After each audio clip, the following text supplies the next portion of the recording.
l'Afrique n'a pas été tendre vis-à-vis des pays africains.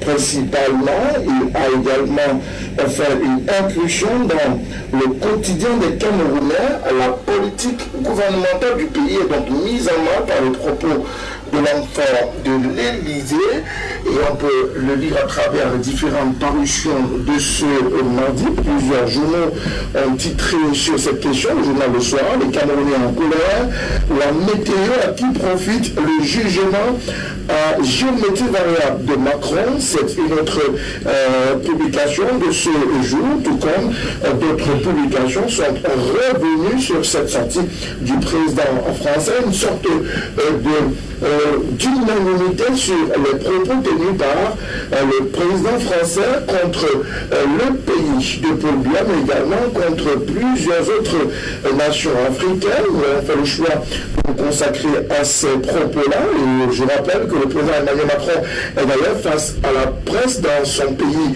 ce mardi, et il davantage revient sur la situation du coronavirus, et il s'est adressé aux Français pour apporter quelques précisions et quelques mesures conservatoires prises pour alléger la vie de ses concitoyens en France au regard de la pandémie Covid-19 qui continue d'en faire des ravages. Mais comment comprendre ces sorties d'Emmanuel Macron? Pourquoi ce tollé? Pourquoi cette désapprobation? Pourquoi ces dénonciations et condamnations? On en parlera dans cette édition de Tout au théâtre sur la télévision du monde. Vous le savez, l'émission se veut être interactive. Merci de nous accompagner à travers le 6 99 137 30 26 et également à travers d'autres points d'accès sur la télévision du monde, LTM-TV officielle. Bien évidemment, mesdames et messieurs, vous savez partir de la grande famille de Tout au clair, lundi, mardi, mercredi, 21h, 23h sur cette antenne.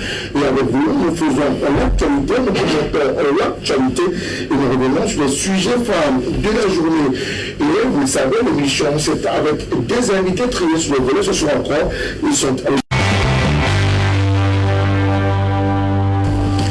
Nous revenons sur le plateau de Tout au clair, justement pour nos invités déjà confortablement installés. Et parmi nos invités de ce soir, on le fait avec beaucoup de plaisir, enseignant dans les universités du Cameroun, qui est spécialisé en droit public. Le docteur Louison Somba est avec nous ce soir. Docteur Somba, bonsoir. Bonsoir Frédéric Moutonné, bonsoir à tous vos nombreux téléspectateurs. Permettez-moi de saluer avec respect les autres co-panélistes avec lesquels nous avons certainement éclairé la lanterne des nombreux téléspectateurs qui nous regardent. Merci beaucoup à vous, docteur Louison Somba. Je rappelle que vous avez justement bénéficié de votre casquette d'enseignant et davantage d'acteur du droit public pour comprendre les tenants et les aboutissants de cette sortie. C'est vrai qu'il y a une nouvelle casquette. Je suis membre de l'Organisation internationale pour la défense des droits de l'homme au Cameroun. C'est une autre casquette à laquelle nous manquerons pas également. Voilà. Merci à vous, docteur Louison Somba. Autre acteur qui nous accompagnera ce soir, il est aussi universitaire dans un certain ordre. Il est également, pour certains qui le connaissent davantage, il est écrivain, il est chercheur en relations internationales. Au-delà de ces différentes casquettes-là, c'est un journaliste indépendant, il n'en manquera pas également de profiter pleinement de ces différentes casquettes. D'ailleurs, il nous a servi un bouquin il y a quelques mois seulement. Le bouquin a peine sorti, le Cameroun dans la géométrie des relations internationales, un bouquin assez riche et diversifié. Nous avons le plaisir et l'envie que nous recevons ce soir. Eric, bonsoir. Bonsoir. Merci de nous accompagner ce soir. C'est moi qui vous remercie. Permettez que je dise également bonsoir à vos téléspectatrices et téléspectateurs de mettre... Autre acteur à nous accompagner, il vient du mouvement pour la renaissance du Cameroun. Il est secrétaire national délégué en charge de l'aménagement du territoire, infrastructure, urbanisme, foncier et domaine de l'État. Il nous vient de la capitale politique du Cameroun, Yaoundé. Willy Mende est communicant pour cette formation politique de l'opposition. Oui, bonsoir. Bonsoir, monsieur Thomas. Je suis ravi de revenir dans vos studios peut-être un an après et essayer de partager quelques points obscurs sur l'actualité qui pourrait préoccuper votre rédaction aujourd'hui. Bonsoir aux co-panélistes, bonsoir à tous les téléspectateurs de LTM et vivement que notre contribution puisse être peut-être satisfaisante ce soir. Je compte sur vous pour que cette contribution soit suffisamment satisfaisante ce soir. La dernière fois, vous nous avez donné la plénitude de ce que vous aviez. Et ce soir encore, on espère pouvoir bénéficier de votre contribution dans le cadre de ce programme de ce soir. Et il me revient également ce soir, c'est le consultant Michel Richaud-Mouzala, directeur de publication de Heure en Plus. Michel, bonsoir. Bonsoir Frédéric, bonsoir aux panélistes, bonsoir à tous les téléspectateurs et ceux qui nous abonnés sur votre chaîne et plus particulièrement sur votre émission. J'imagine nombreux sont ceux qui sont en train de nous regarder à travers le monde. J'ose croire que quand je lis les panélistes de ce soir, nous pourrions apporter quelque chose à nos téléspectateurs. On va et on compte sur vous, messieurs, de cette émission de ce soir. Michel, vous savez, on va rester avec vous. C'est la tradition, c'est le consultant qui donne le temps, il est là pour ce qui est de la thématique du soir. Ce soir, nous parlons justement de cette interview accordée par Emmanuel Macron, le président français, à Jeune Afrique. C'est un magazine très connu sur la place médiatique africaine et même internationale. Davantage, on peut comprendre que Jeune Afrique s'intéresse à la volonté d'Emmanuel Macron de parler du continent noir, puisque Jeune Afrique a davantage la casquette de s'intéresser aux politiques africaines. Bien écoutez, on ne change pas dans nos habitudes journalistiques un titre, un qualificatif peut être quelque chose qui est pérennisable sur des siècles. Moi j'aurais pu dire Jeune Afrique, comme ça reste toujours jeune, peut-être jeune dans les idées, jeune dans les approches, jeune dans tout. Naturellement, ils ont eu l'opportunité de clocher une interview au président français qui n'est que le chef d'État il y a quelques années. Et j'estime pour moi que cette posture n'est pas aussi mauvaise sur le plan de la dimension et de l'approche journalistique, et que donner avoir des personnes ressources comme nous y sommes autour de ta table. C'est arriver à décrocher de telle tête pour venir discuter d'un débat citoyen. Je pense que ce ne serait pas une mauvaise chose. Mais Macron démontre davantage que l'Afrique reste une priorité de la France, ce qui est une évidence. Une priorité, vous dites? Oui, mais sans l'Afrique, la France existerait, mais pas comme elle existe en ce moment.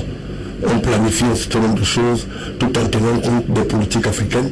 En France, la France, sur un certain nombre de choses, même la politique africaine, on a tenté depuis la nuit des temps de vouloir faire à ce que la politique française arrive à se déconnecter des réalités africaines. Mais ce n'est pas possible quand on voit le pool d'intérêt que les Français détiennent en Afrique.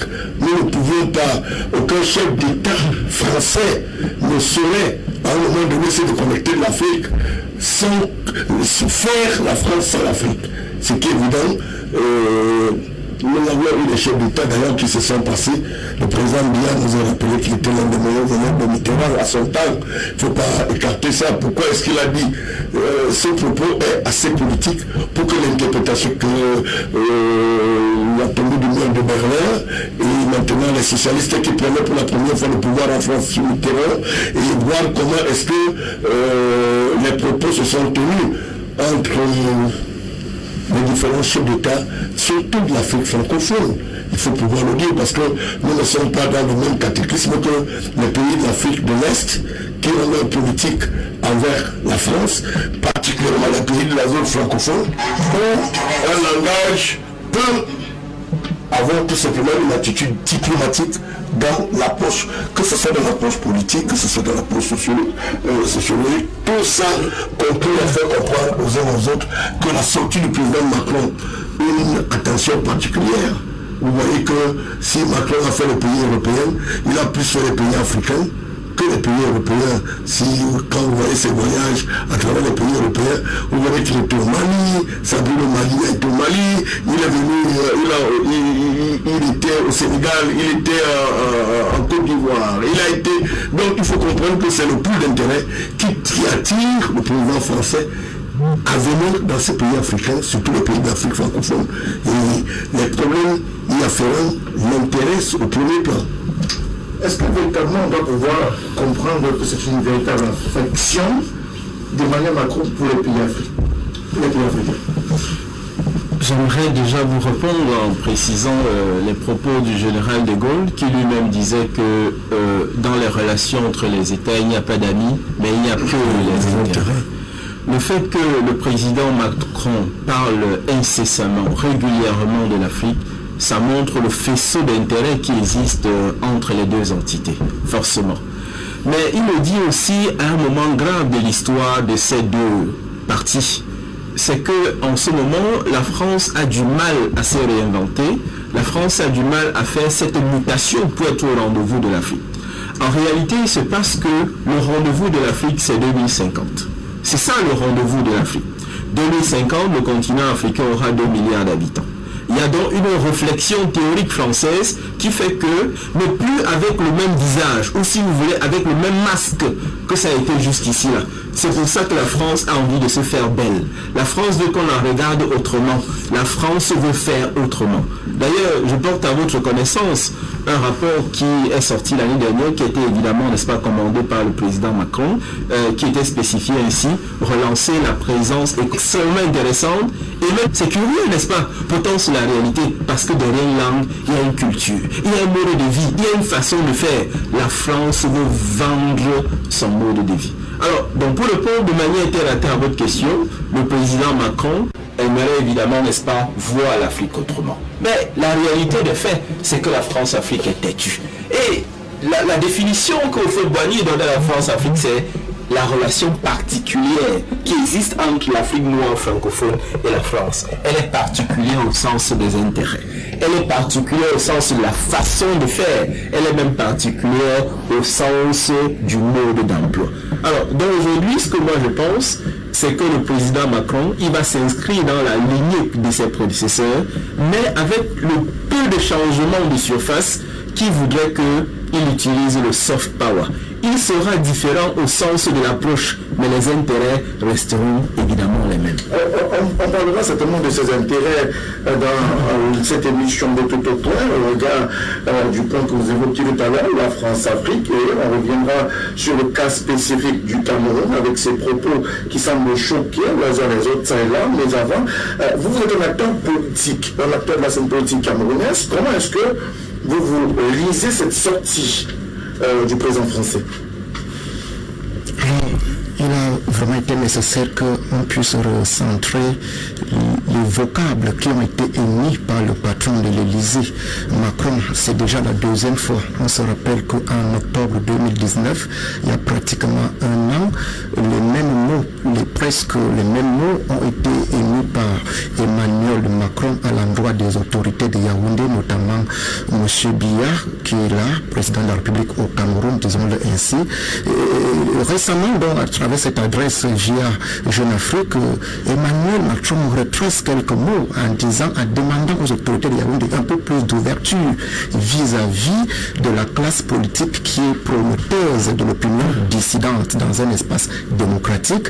Il répond parce qu'on lui pose la question de savoir pourquoi est-ce que le professeur Maurice Kamto a signé un résidence sans fondement juridique. Il dit, pour pousser le pion plus loin, en demandant à ce qu'il y ait un renouvellement, et il faisait donc ainsi allusion à ces fronts que nous avons, notamment la guerre contre le terrorisme, c'est-à-dire contre Boko Haram à l'extrême nord, mais aussi la crise sociopolitique en zone anglophone. Qui s'adresse à qui? C'est Emmanuel Macron et le président français qui s'adresse à qui? Qui s'adresse à M. Biya, le président du Cameroun. Là, tout de suite, certains pourraient peut-être voir cela comme une ingérence. Il y en a qui vont crier à la souveraineté des États, sauf que sur le plan diplomatique, sur le droit international, quand on regarde sur le prisme historique les relations entre Paris et Yaoundé, on comprend très bien dans quel contexte Paris a été présent aux côtés du Cameroun depuis la chute de Mora en 1916. C'est par conquête militaire, ce n'est pas été une négociation entre l'État français et le Cameroun, le terroir qu'il était en ce moment-là. C'est-à-dire c'est à la chute de Mora en pleine Première Guerre mondiale que le condominium franco-britannique est signé au Cameroun et les Camerounais subissent la présence française, chemin faisant. Nous arrivons en 60, on pourrait peut-être pour avoir une indépendance. Malheureusement, elle est sur des papiers. On comprend la portée encore, la présence française dépendant foncièrement, économiquement de la France, dépendant militairement de la France, dépendant sur d'autres plans, y compris culturels. Nous exprimons ici en langue française. Ça fait partie de ce qu'on appelle les survivances coloniales, c'est-à-dire les cordons par lesquels nous sommes attachés à ce pays-là. Comment pouvons-nous penser être aussi égaux que les Français? Comment l'État camerounais peut-il se permettre de brandir la souveraineté devant l'État français? Ça veut dire qu'en fait, Emmanuel Macron, en tant que chef d'État français, s'adresse justement à un pays qui lui a donné toute la possibilité d'exercer ce droit sur lui. Il faut comprendre, parce que quand il le dit avec une certaine aisance. C'est nous qui voyons en cela un problème. Sauf que lui, il sait pourquoi il le dit.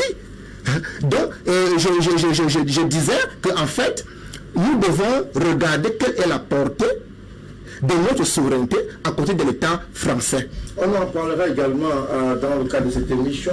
Dr Bison Somba, peut-on estimer que Macron, le président français, Emmanuel Macron, s'adresse ainsi dans ce canard-là à un président ou à un homologue, le président camerounais Paul Biya?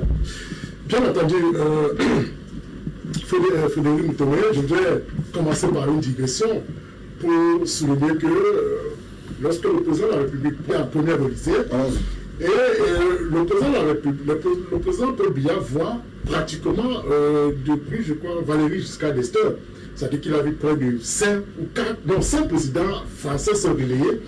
Et je crois que celui qui a beaucoup plus fait des tours au Cameroun, je pense que Jacques Chirac est venu et François Hollande. Vous voyez donc, c'est bon de préciser cela. Et vous avez vu que depuis là, la France continue d'entretenir cette dynamique des rapports France-Afrique.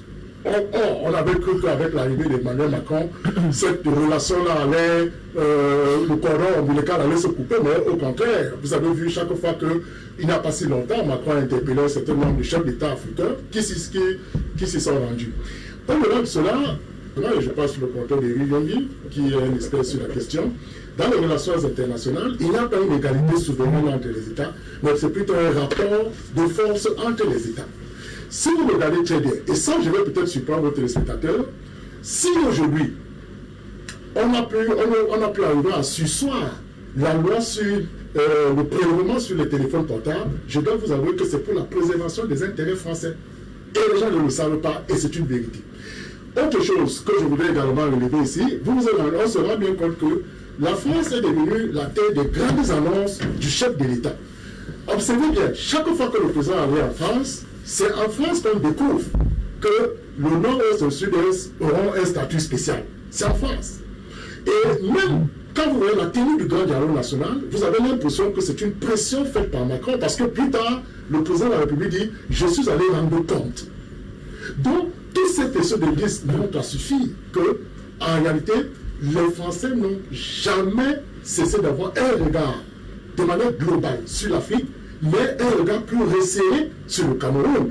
Et cela se démontre aujourd'hui, parce que les intérêts français sont extrêmement grands au Cameroun. Vous avez vu la dernière fois, lorsque le président Macron a fait sa sortie pour indiquer qu'il a conditionné l'arrivée, l'invitation du président Paul Biya à Paris, par la nécessité de libérer les leaders des partis de l'opposition, plus précisément Maurice Kamto et les siens. L'annonce a été fracassante, mais elle a été très mal perçue par les Camerounais. Et comme vous l'avez dit tout à l'heure, la réalité en fait c'est que Macron sait sur quoi il s'appuie, qu'il s'adosse pour pouvoir tenir de tels langages. Alors, considère-t-il le président de la République comme un homologue, ou comme un ami, ou comme un chef de l'État?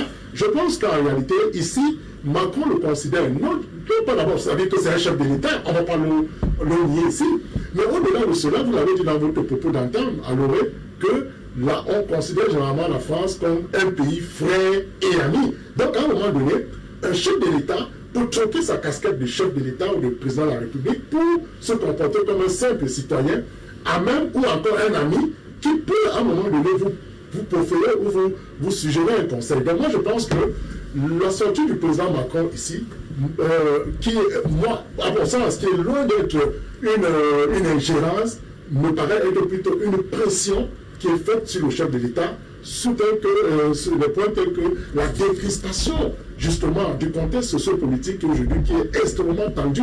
Vous avez vu qu'il n'y a pas si longtemps encore, notre justice venait de vivre un scandale qui, à mon sens, vient ternir davantage l'image et la crédibilité de notre justice. Donc, tout cela réuni demande à suffire que les intérêts français sont grands et que dans l'esprit, la chambre internationale d'arbitrage basée à la Cour d'appel de Paris venait de donner raison à Bolloré sur le contentieux du conteneur. Donc vous comprenez qu'en réalité, si les Français peuvent être à un moment donné, peuvent avoir des positions contradictoires ou opposées, mais lorsqu'il faut défendre férocement leurs intérêts, ils se mettent ensemble. Et on se rappelle encore comment est-ce que François Hollande, Nicolas Sarkozy est à la France, considère l'Afrique comme sa mamelle nourricière. C'est-à-dire, et par là, elle doit donc veiller de sorte que tous les intérêts français puissent être préservés. Il faut que ces intérêts soient préservés, c'est votre point de vue. Michel Moussala, on a observé ce jour, depuis pratiquement ce lundi et ce mardi davantage, la quasi-totalité des unes ont axé leur propos sur cette sortie du président français. On l'a évoqué tout à l'heure à l'entame, le journal Le Soir, interview d'Emmanuel Macron à Jeune Afrique, les Camerounais en colère. On peut lire également la météo, tentative de déstabilisation à qui profite le jugement à géométrie variable de Macron. C'est une question qui est posée par votre confrère. La Tornade nous parle d'interview d'Emmanuel Macron. Les Camerounais disent non aux manœuvres de déstabilisation de leur pays. La nouvelle, France-Cameroun, Macron provoque les Camerounais. C'est une autre titraille qui a été rendu public, Génération Libre. Macron est devenu l'agent de notation des présidents africains. Notre publication, Perspective d'Afrique, le président Biya reçoit des injonctions de personnes. C'est toujours en rapport avec cette sortie. Et puis, dernière heure, interview à Jeune Afrique, des paroles insensées de Macron pour déstabiliser le Cameroun. Comment comprendre cette espèce de bouclier levé par la presse pour défendre le Cameroun vis-à-vis des propos tenus par Emmanuel Macron? D'expérience, j'ai l'habitude de dire que vous prenez du recul. J'aurais pu qualifier la sortie de Macron. Ceux qui sont habitués au langage diplomatique savent que ce n'est pas d'usage, ce genre de langage. Il n'est pas souvent hasardeux de l'avoir entendu dans certains cas. Si j'avais peut-être pas à dire autre chose, comme les autres, j'aurais pu dire que c'est un petit indiscipliné diplomatique, mais c'est un président d'une République française. Il faut prendre avec ce qu'il dit un certain nombre de précautions dans la riposte. Et je ne vois pas partout,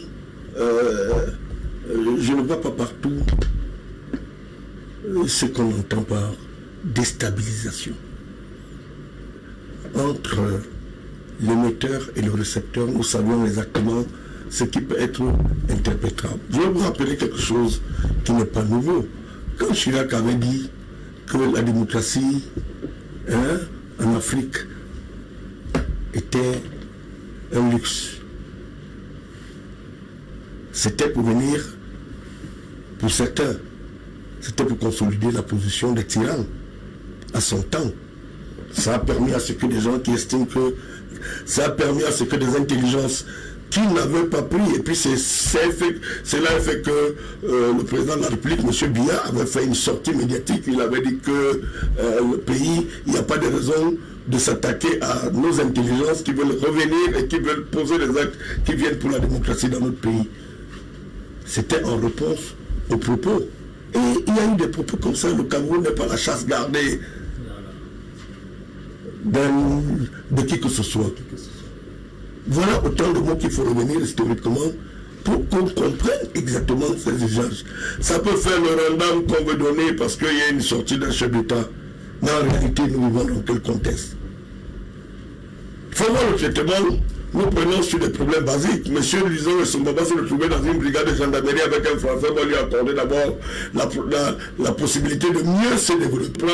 On va te traiter avec une manière un peu de mépris du tout. C'est de ça qu'il faut parler.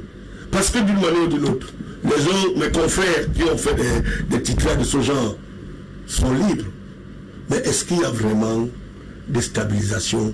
Il y a tout ce qu'on donne comme insinuation là. Les propos diplomatiques, je les considère d'un chef d'État d'un pays. Nous pouvions riposter en lui disant que voilà la forme et la forme de ses esprits.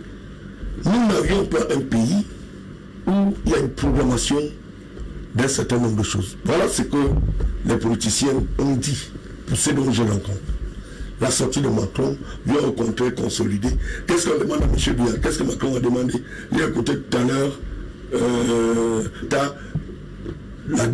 l'affrontement entre l'Allemagne, la France, l'Angleterre, qui ont permis à ce que l'Afrique se désolidarise d'un certain nombre de choses. Non, mécaniquement, les propos de Macron, pour moi, vraiment, quand j'ai vu ça hier et avant-hier, quand j'ai pris Jeune Afrique, j'ai essayé de décrypter à ma manière, parce que on parlera de la politique interne du Cameroun. Et aujourd'hui, le monde est ouvert à ce que les intérêts. Aujourd'hui, nous avons l'Asie qui s'intéresse à l'Afrique. Il n'y a plus ce saupoudrage où les conventions ancestrales. Il est plus normal que vous vouliez acheter une voiture, il faut qu'elle transite par la France, comme il y avait ces exigences des accords économiques de l'époque. C'est ça que l'Afrique devrait combattre. C'est à ça que l'Afrique devait s'appesantir. Ce n'est pas sur les demandes. Ce qui peut booster ou bousculer les habitudes de notre République, c'est des choses qui concernent peut-être les droits de l'homme. Aujourd'hui, quand vous prenez l'assiette de la dette, le trésor camerounais se retrouve en France, dans la trésorerie française. Non, les mécanismes ne sont plus les mêmes. On a dit tout à l'heure que les États n'ont que les intérêts. Et c'est Jacques Chirac qui l'avait dit.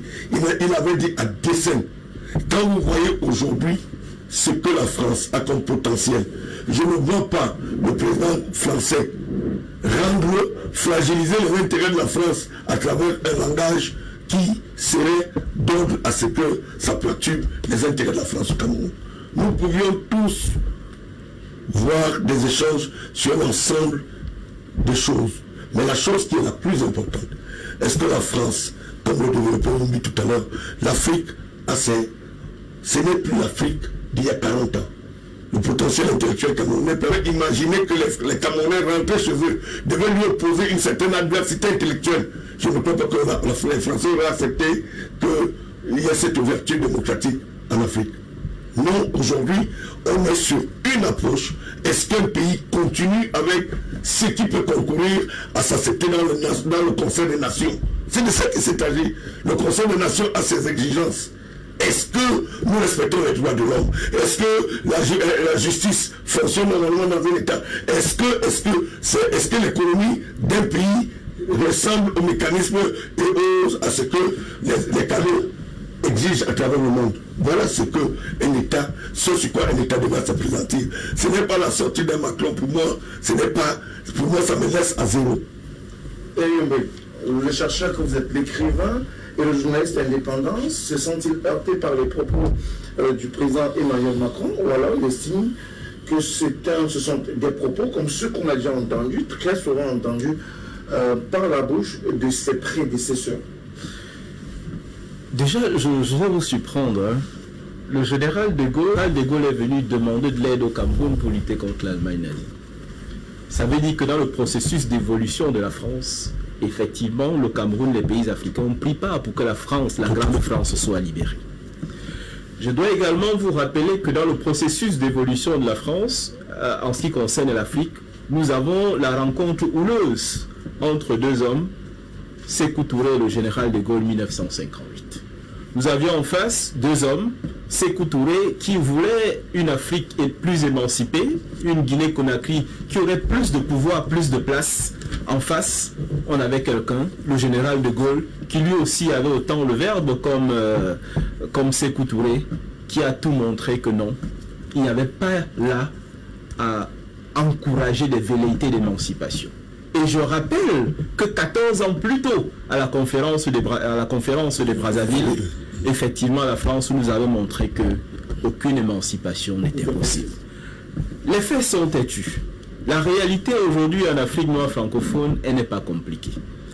Nous avons effectivement, n'est-ce pas, une plantation qui est cet espace, et la France veut que cette plantation soit à vitam aeternam pour elle.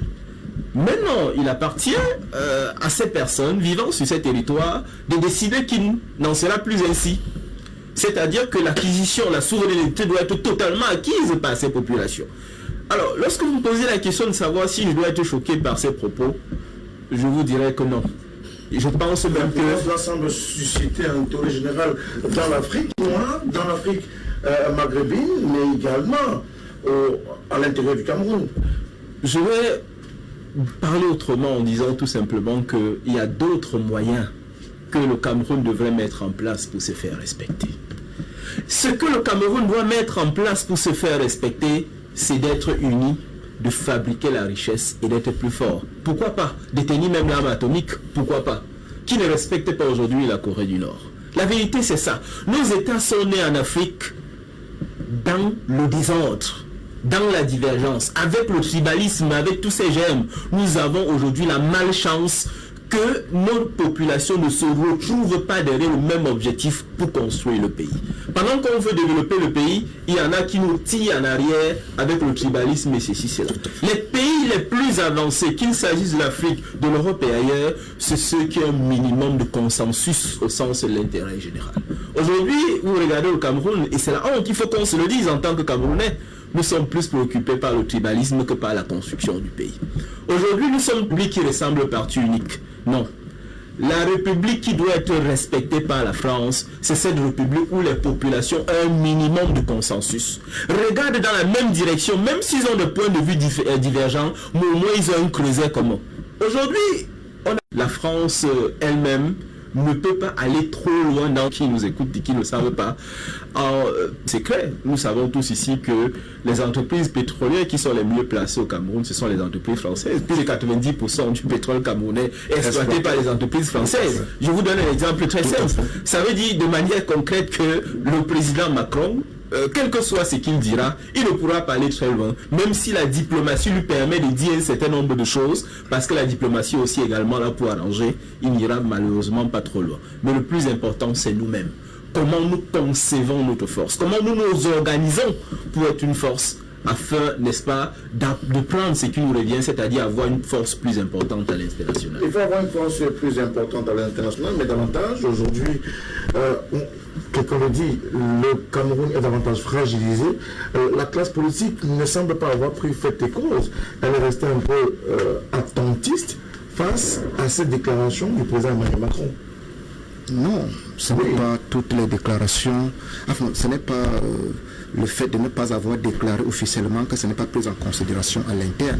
L'écho sonore de ces propos est bien arrivé, du moins dans le cas du MRC, bon, sauf que étant la principale victime de la violation des droits de l'homme, aujourd'hui, vous voyez, le tribunal militaire juge plus de civils que les militaires.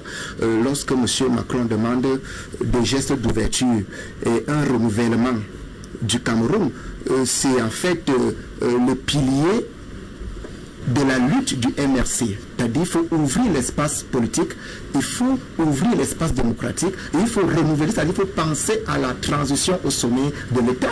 Donc nous, au MRC, ça ne nous surprend pas que cela vienne de cela soit dit par Emmanuel Macron, parce que c'est notre priorité. Bon, je voudrais revenir sur quelque chose de très important, comme pour emboîter sur le pas de M. Yombi, M. Yombi. Parce qu'en fait, il y a un principe de droit romain antique qui a beaucoup humilié le droit international, la terra nullius, c'est-à-dire la terre sans maître. Les Français ont trouvé au Cameroun une terra nullius.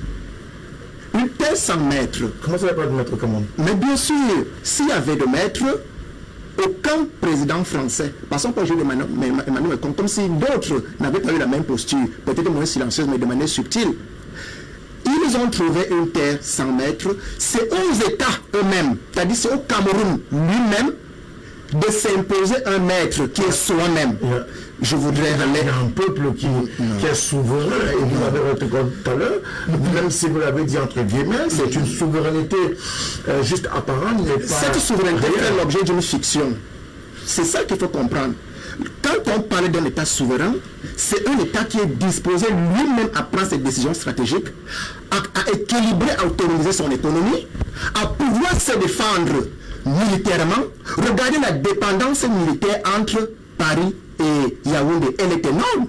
La plupart de nos officiers sont formés où? À Saint-Cyr. Ils ne sont pas formés pour rien. Ils sont formés même idéologiquement. Il faut donc travailler la souveraineté d'un peuple, ça ne se déclare pas. La nation camerounaise depuis 60, puisqu'il s'agit d'elle, aurait eu une opportunité de travailler sa souveraineté pour se défendre face à des puissances étrangères. Et ça passe par quoi? SAPT mondiale, elle siège aujourd'hui au Conseil de sécurité des Nations Unies, parmi les 5 pays. Donc elle s'est appuyée sur une puissance de projection économique. En procédant en transfert de technologie, aller voler ailleurs, la technologie ailleurs venir développer chez soi. Quel est notre plan de sortie de cette dépendance? Nous devons travailler davantage à garantir nos intérêts. Donc, je dis, la terre sans maître, c'est justement ces États-là qui n'ont pas... On a pensé qu'au lieu de développer la diplomatie politique, il faut développer la diplomatie quoi? Technologique et économique. Parce qu'à partir de la technologie, on peut travailler notre tissu industriel et on peut renforcer notre processus économique. À partir de là, on peut, j'ai entendu quelqu'un dire tout à l'heure, l'armement. L'armement, ça passe par la sécurité. On est souverain quand on a une armée. Pas une armée qui traque sa propre nation, mais une armée qui défend le territoire face aux ennemis externes. Une armée, c'est l'armée. C'est le positionnement géostratégique, ça passe par une puissance de projection militaire. Il faut travailler ces ressorts économiques, militaires, et c'est ça qui renforce la souveraineté d'un pays. Elle ne se déclare pas. Regardez, monsieur Michel a dit tout à l'heure, hein, le Cameroun garde son argent où tous les recettes d'exportation, 50% comme les 14 autres pays de la zone franc, sont gardés dans le trésor français. C'est 2 000 milliards, les derniers comptes faits en 2019. Le rapport qui est sorti dernièrement, c'est 2 000 milliards que la France détient aux Camerounais dans les trésors français. Regardez la marge de manœuvre. Qu'est-ce que vous allez dire à la France? Emmanuel Macron, c'est nous qui voyons ça comme ça. C'est nous qui voyons ça. Je vous dis, c'est une fiction. C'est une fiction. J'entends parler de renouveler des accords. Lui, il faut renouveler les accords, peut-être agiter l'arme nucléaire. Même ici à l'océan Atlantique, il va envoyer 2 bateaux. Tu vas signer l'accord comme il veut. Sans toutefois te faire l'annonce. Je dis, les pays africains, notamment le Cameroun, nous devons travailler notre souveraineté pour que ce qui peut paraître aujourd'hui comme une injure de M. Macron vis-à-vis du peuple camerounais ne se répète pas. Est-ce que Macron peut dire ça à l'Afrique du Sud, au président sud-africain? Non. Est-ce qu'il peut parler comme ça à Vladimir Poutine? Jamais. Il peut parler comme ça au président chinois? Net. Pourquoi? Parce qu'il sait à qui il s'adresse. C'est de cela qu'il est question. Donc, soyons solidaires pour relever notre économie. Nous allons la relever, nous allons travailler des domaines de dissuasion pour défendre notre territoire et être un pays suffisamment souverain. Docteur Johnson, du point de vue du MRC, on est encore en plein dans la colonisation, on n'en est jamais sorti. Je le disais tout à l'heure, il faudrait qu'on se comprenne bien. Il n'y a pas une égalité souveraine entre les États. Ça, on l'a compris. Ah oui, mais il y a un rapport de force entre l'État. Si nous comprenons cela, cela veut dire que les questions de souveraineté, à mon sens, ne peuvent pas nous permettre de partir comme un exutoire pour essayer de comprendre ce qui se passe. Donc, seulement quand on a compris cet esprit, je crois que cela est bien. Alors, Frédéric, moi je voudrais dire une seule chose qui me paraît aujourd'hui pertinente, c'est que on a l'impression, et on se pose parfois la question de savoir, est-ce que l'Afrique est-elle maudite? Parce que ça c'est la question, est-ce que l'Afrique est-elle maudite? Est-ce que l'Afrique a-t-elle mal de la démocratie? Parce que je vais vous dire aujourd'hui, quand les pays, un pays tel que la France, regarde tout le désordre qu'il y a en Côte d'Ivoire, par exemple, pour la tenue d'une élection, regarde tout le désordre qu'il y a au Cameroun, regarde comment les partis de l'opposition ne peuvent pas se concerter et se mettre ensemble, regarde comment l'économie est en train de péricliter. Ces pays ne profitent que de ces désordres-là pour entrer dans l'arène et s'imposer. C'est un peu comme si, j'allais dire, le manque de vigilance des chèvres de l'eau réussi à pénétrer dans la bergerie. Donc c'est pour dire quoi? C'est pour dire en réalité que les présidents français ont compris une seule chose, que on ne peut vaincre l'Afrique dès lors qu'elle est désordonnée. Parce que si l'Afrique est ordonnée, si l'Afrique est organisée... On organise la déstabilisation, contrairement à ce que Michel non, écoutez, je voudrais développer un autre aspect. Alassane Dramane Ouattara annonce qu'il ne posera plus sa candidature. Emmanuel Macron l'accompagne, félicite. Voilà, c'est un démocrate. Oui. Et quand il fait un retour de l'âge, il dit, parce qu'il y a cas de force majeure, je remets ma candidature. Effectivement, Macron l'accompagne pour dire que oui, effectivement, il y a un cas de force majeure et que si les intérêts, en fait, ça c'est ce qu'il dit. On n'a pas vu d'autres alternatives, donc on doit faire avec. Or, du côté du Cameroun, quand il parle de l'ouverture, en réalité, il constate qu'il y a un verrouillage démocratique qui ne débouche pas vers une alternance politique. Parce qu'il faut aussi le dire, il dit, il faut ouvrir. Donc, l'ouverture dont développe Emmanuel Macron ici est une ouverture qui repose à la fois sur le plan démocratique, parce qu'on se rend compte que la tenue des élections, oui, elle est régulière, mais le déroulement de ces élections est parfois marqué par des actes de fraude, par un manque de transparence. Macron appelle donc à cela. Par exemple, William parlait tout à l'heure des mesures consensuelles dans l'élaboration ou la fabrication des règles qui vont déterminer le jeu électoral, le jeu démocratique. Donc, c'est autant de choses. Vous imaginez que et M. William a pris de très bons exemples tout à l'heure, en indiquant que pourquoi Macron ne donne pas ces injonctions, si on peut les considérer entre guillemets de cette manière, à l'Afrique du Sud. Pourquoi non, mais d'autres pays, ça ne se passe pas forcément de la même manière. Est-ce que forcément parce que la France n'a pas colonisé un pays que cela l'empêche d'aller développer ses intérêts dans ce pays? Mais davantage, le discours avec ce pays-là n'est pas le même qu'avec... Cherche toujours à trouver une impulsion, à trouver une consolidation démocratique. Ce que je voudrais dire, Frédéric Motoné, c'est simplement que et quand il ne sert pas le peuple et qu'il sert, on a l'impression que c'est un pantin qui sert les intérêts étrangers, ça devient très compliqué. Et vous observez très bien. Regardez, Charlie Hebdo était décédé, vous avez vu les réactions des États, des chefs d'État africains. Sont même déplacés. Nous avons perdu ici. Mais vous avez vu qui réagit, ne serait-ce que seulement en Afrique.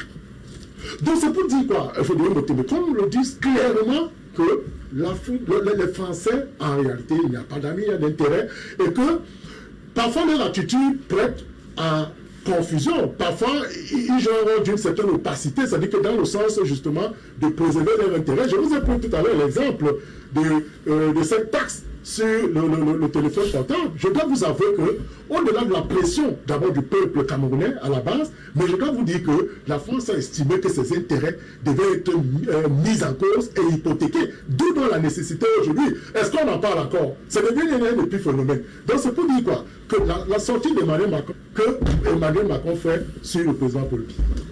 Je ne suis pas tout à fait d'accord avec Willy Mbengue du MRC tout à l'heure, mais davantage, au regard de ce que M. Emmanuel Macron a dit au président Paul Biya à travers les colonnes de Jeune Afrique, peut-on parler d'injonction? Le docteur Lucien Sombanda dit que ce ne sont pas des injonctions, mais c'est davantage une espèce de pression psychologique. Il a d'ailleurs dit que c'est de son fait, de par sa pression, ou alors de par sa demande, que le président du MRC et bien d'autres acteurs politiques ont été libérés pour pouvoir recevoir le président Paul Biya en France il y a quelques mois de cela.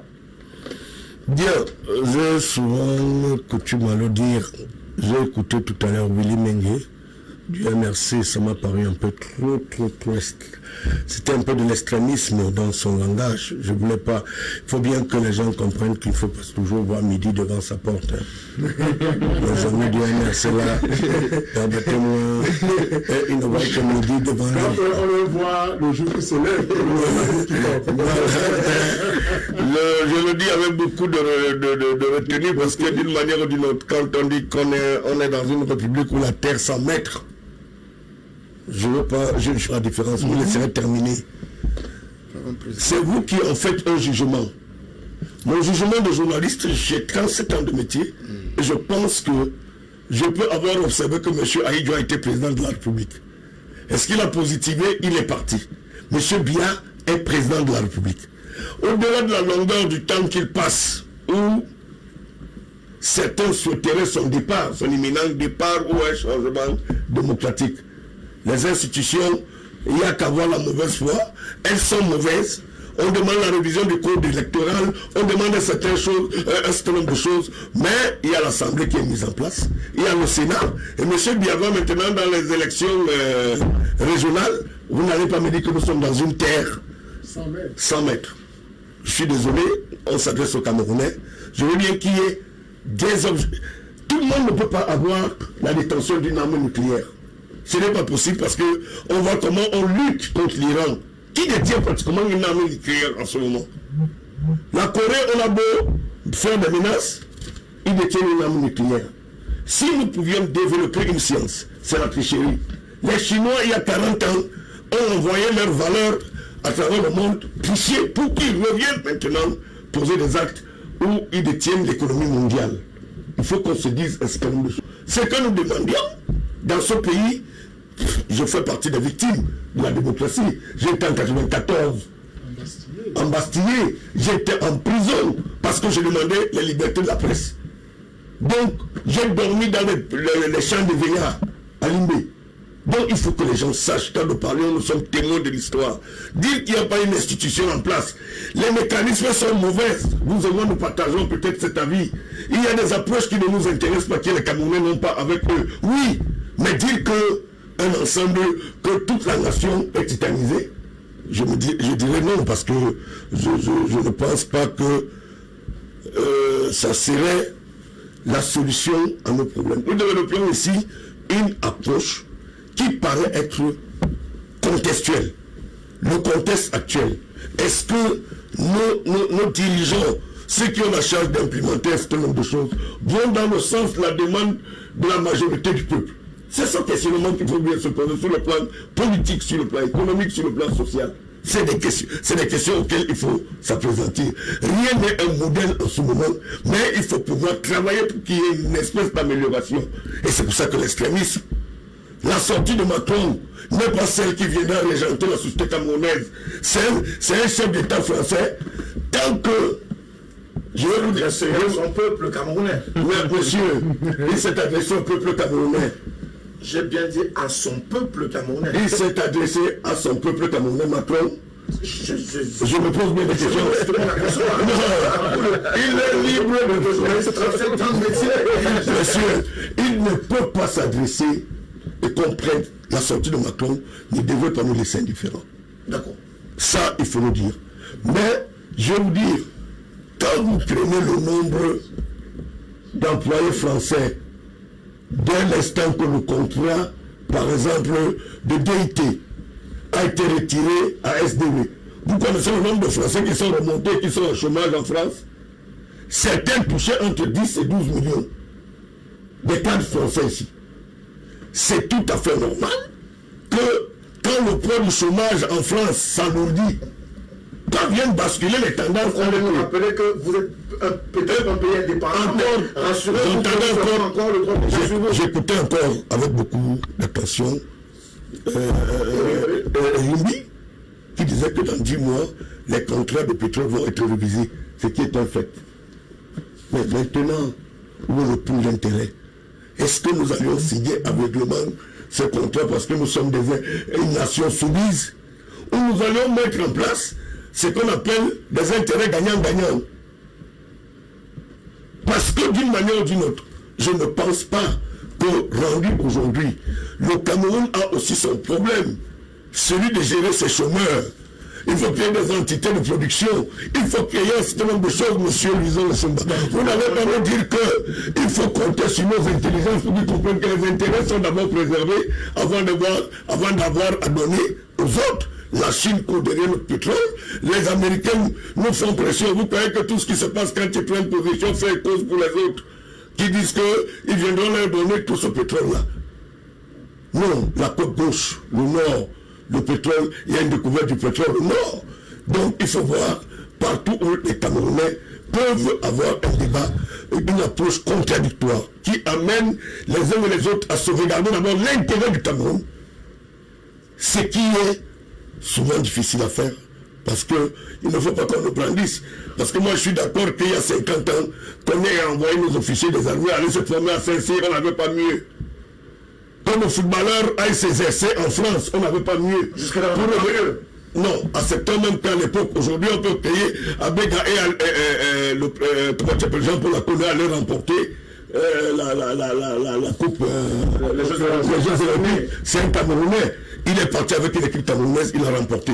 C'est cette méthode que nous décrions, celle que nos experts, ou bien ceux qui y sont, qui ont la gestion de notre nation aujourd'hui, peuvent apporter en termes de contribution sur le plan de l'avancée technologique, sur le plan d'un certain nombre de choses économiques, mais pas de croire que, comme disait mon ami du MRC, que non, tout est pourri et tout est par terre. Non, je ne pense pas. Alors, avant de revenir à Willy Longuet du MRC, est-ce que sur le plan politique, puisqu'on l'a entendu dans les propos d'Emmanuel Macron, il faut cette ouverture, est-ce que malheureusement tout est cadenassé? Pourtant, on a le sentiment qu'il y a cette ouverture, cette perspective d'ouverture démocratique au Cameroun et dans le strict respect des conventions internationales, mais bien au-delà, dans la volonté de mettre en place un cadre de respect des droits de l'homme au Cameroun.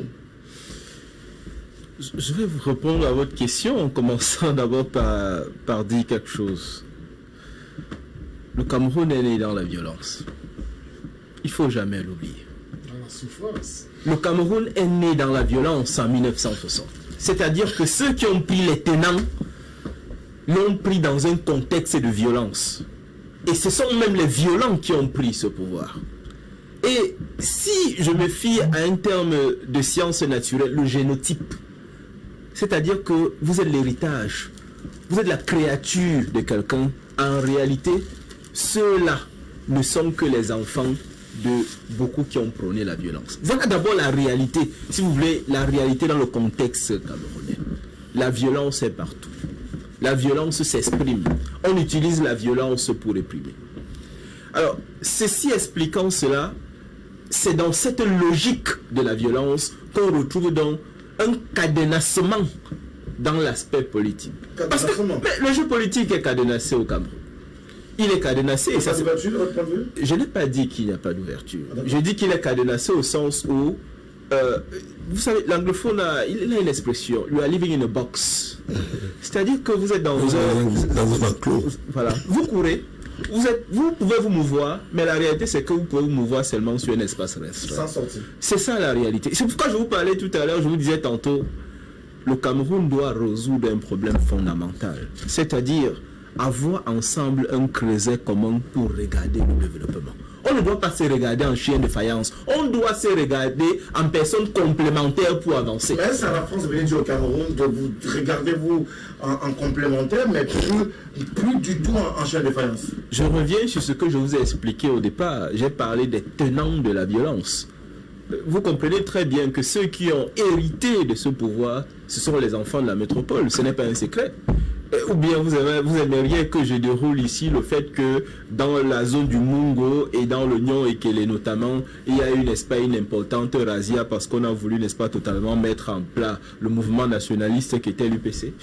Nous ne sommes pas venus pour faire ce cours d'histoire, mais les faits sont là. C'est-à-dire qu'on a tué beaucoup de Camerounais, en commençant par Enes Wandie qui a été fusillé sur la place publique à Bafoussam en 71. C'est une façon de dire quoi? C'est une façon de dire tout simplement que, ayant baigné dans cet environnement violent, nous avons encore des acteurs politiques qui ne sont pas de 2020. Ils utilisent des moyens qui ne devraient plus être les moyens d'aujourd'hui. Nous sommes dans un monde ouvert où on ne devrait plus regarder certains opposants comme si on regardait Enes Wandie, d'accord? Comme si on regardait Oumniobé. On doit se regarder comme des Camerounais avec la contradiction qui veulent développer un pays. Et à partir du moment où nous avons ces fragilités intérieures, où on ne s'entend pas sur le minimum, les autres viendront toujours nous donner des leçons. Nous saurons toujours faire parce que les autres en face savent que nous ne sommes pas forts. Nous n'avons pas l'unité. Nous n'avons même pas l'union. De telle sorte que nous puissions résister par rapport à l'extérieur. Donc moi j'invite les entrepreneurs politiques désormais à regarder les choses autrement. Il faut une ouverture du jeu. Mais surtout et par-dessus tout, prenez un autre discours politique qui ferait en sorte que nous nous retrouvions. C'est ça le plus important, que nous nous retrouvions d'abord. Parce que si nous ne nous retrouvons pas, quel que soit ce qui fera faire, ça ne pourra pas marcher. Il faut d'abord qu'on se retrouve en tant que Camerounais. Et vous savez, la particularité que nous avons chez nous, c'est que nous avons du mal à nous dire la vérité. En tant que Camerounais, il faut qu'on s'asseye et qu'on se dise la vérité. Ça demande beaucoup de courage, peut-être ça demande même d'autres hommes. Mais voilà ce dont nous avons besoin pour que ce Cameroun soit fort à l'intérieur et qu'il soit mieux vu à l'extérieur. Je termine par ce que mon frère disait tout à l'heure, la diplomatie économique. Vous savez, le Cameroun a plus que des fondamentaux sur ce que nous appelons la diplomatie culturelle. Personne ne peut me démontrer aujourd'hui que Samuel Eto'o-Fils, Richard Bona sont autant valorisés qu'ils devraient l'être pour que le Cameroun soit mieux vu à l'étranger. Non. Je ne parlerai pas de notre papa à tous Manu Dibango qui est décédé sans servir autant le Cameroun qu'il devrait le faire. Je pèse mes mots, sans servir autant le Cameroun. Le Cameroun a toutes les bases pour être une diplomatie culturelle beaucoup plus importante que certains pays. D'accord? Sur le plan économique, ça peut se faire, mais c'est une façon de dire que culturellement, nous avons quasiment tout. Nous avons plus que l'essentiel pour déjà commencer un chantier sur ces bases culturelles. Alors, on parle de démocratie, on parle des droits de l'homme, on parle de ce contexte sociopolitique. Le président Emmanuel Macron invite le Cameroun à renouveler dans ce sens-là, donc aller dans la perspective de l'ouverture. Est-ce possible, mais davantage, est-ce qu'on ne devrait pas construire ça comme une espèce de leçon du président français? Bien sûr, il faut donner la leçon à un élève qui est têtu. Quand on est toto, on va te répéter la même chose tous les jours. Vous avez encore un peu la sensibilité de Michel. Je ne joue pas sur les états d'âme. C'est-à-dire, en fait, quand dans une salle de classe, on va répéter à l'élève qui est toto. Parce qu'en fait, ceux qui comprennent vite, avant même que le professeur ne termine... l'élève de la France. Voilà. Il ne peut pas être toto. Là, ce n'était pas dans ce sens. C'était dans le sens de servir les intérêts de la France que d'être nationaliste. Ce qui le rattrape aujourd'hui. Parce qu'en fait, si M. Biya avait été nationaliste, c'est-à-dire s'il servirait les intérêts des Camerounais, il aurait laissé un Cameroun fort, une population dynamique. Il a encore le pouvoir. Je dis, bon, 38 ans c'est déjà suffisant. Il peut encore faire peut-être 10 ou 30, sauf que ça ne sert à rien. Cette longévité ne nous a pas produit les effets. Ils ne sont pas nationalistes. Il y a deux phases. Ceux qui ont peut-être une satisfaction ont servi leurs propres intérêts. L'intérêt général doit surseoir les intérêts particuliers. S'il avait été nationaliste, il aurait formé aujourd'hui une nation forte, une nation respectée au-delà des frontières. Et c'est que Macron n'aurait même pas eu le courage de donner les leçons à un élève qui ne comprend pas à chaque fois qu'il faut laisser le jeu.